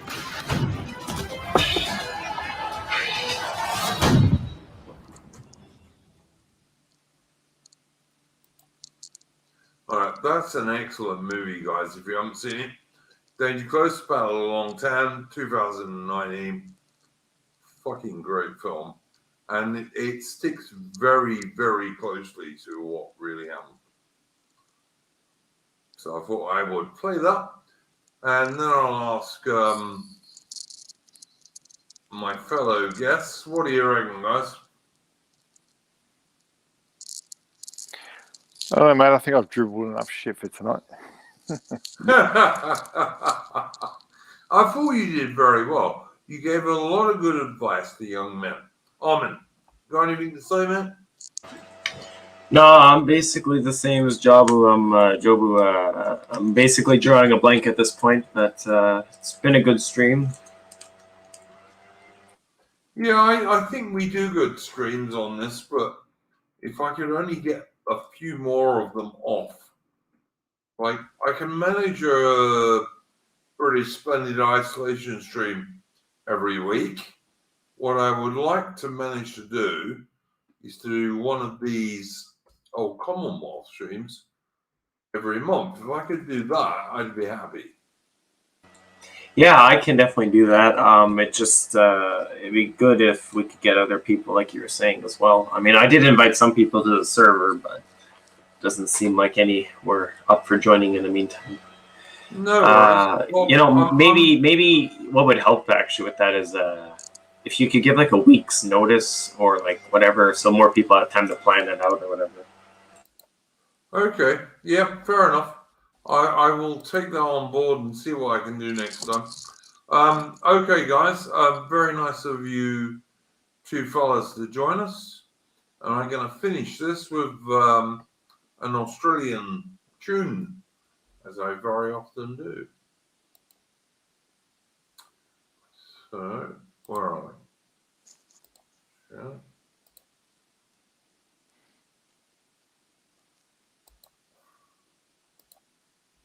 Dum, dum, ka-dum, dum, dum. How the fuck am I supposed to do this? Ah, here we go.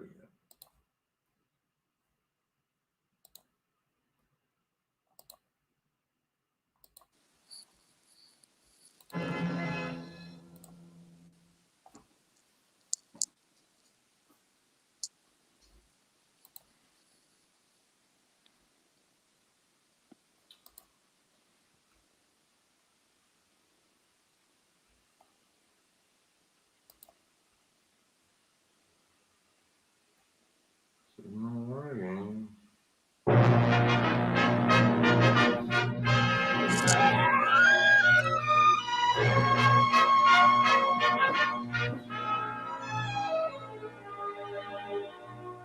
Here in this God-given land of ours, Australia, this proud possession, our own piece of earth, that was built by our fathers who pioneered our heritage.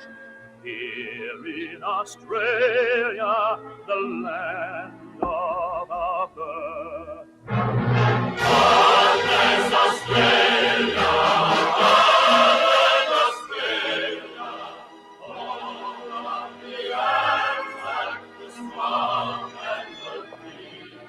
It's our homeland, our homeland, to cherish for eternity. God bless Australia, the land of the free. Here in Australia, we treasure love and liberty. Our way of life, all for one, one for all.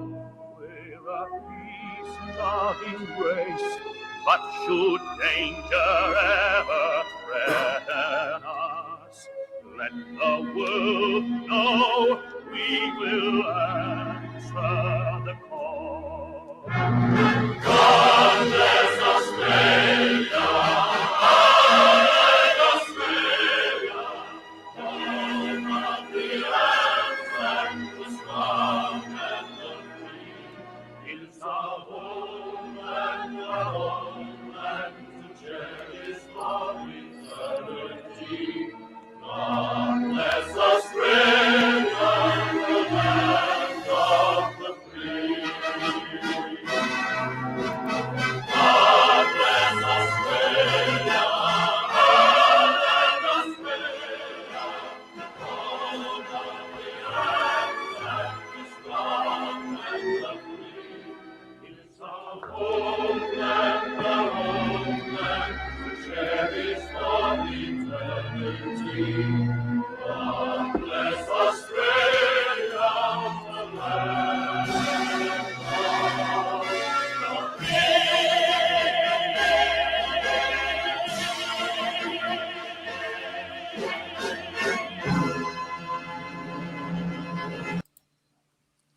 free. That was set to the tune of Waltzing Matilda, mate, and I was expecting to hear lyrics about Jung Bucks and Swagman and Billabongs, but I hadn't heard that one before. Yeah, it is. And I have played Waltzing Matilda before, especially the Queensland version, which I think is the best version. So, yeah. But I thought that was a cool tune for us to end on. Mm. So anyone else got anything to say before we leave? Or anything to plug before we leave? Oh, look, man, I just want to apologise that I set myself up on the patio with that bottle of scotch and a cigar, and it got big on me, mate. So I got a little bit more drunk than I thought I would. But you know, I enjoyed myself, but I just hope the audience did too. Yeah, Jobu, you were absolutely giving good advice to the old man. So I have no problem with that. Yeah, if you never mentioned you were drinking, I wouldn't have been able to have told. Absolutely right. I agree totally on. Guys, the major thing we all really want is for nations like Canada and Australia and New Zealand and Great Britain to survive in some recognizable form. That's what I'd say. Anyway, thanks for joining us. Please like and subscribe, as I'm told I must say. And on Saturday, you can join us for the next Splendid Isolation stream. And hopefully our number 3 Old Commonwealth stream will be a bit more tied into that stuff in due course. Thanks to my guests. Thanks to the ladies and gents for watching us. And good day, people. Bye-bye.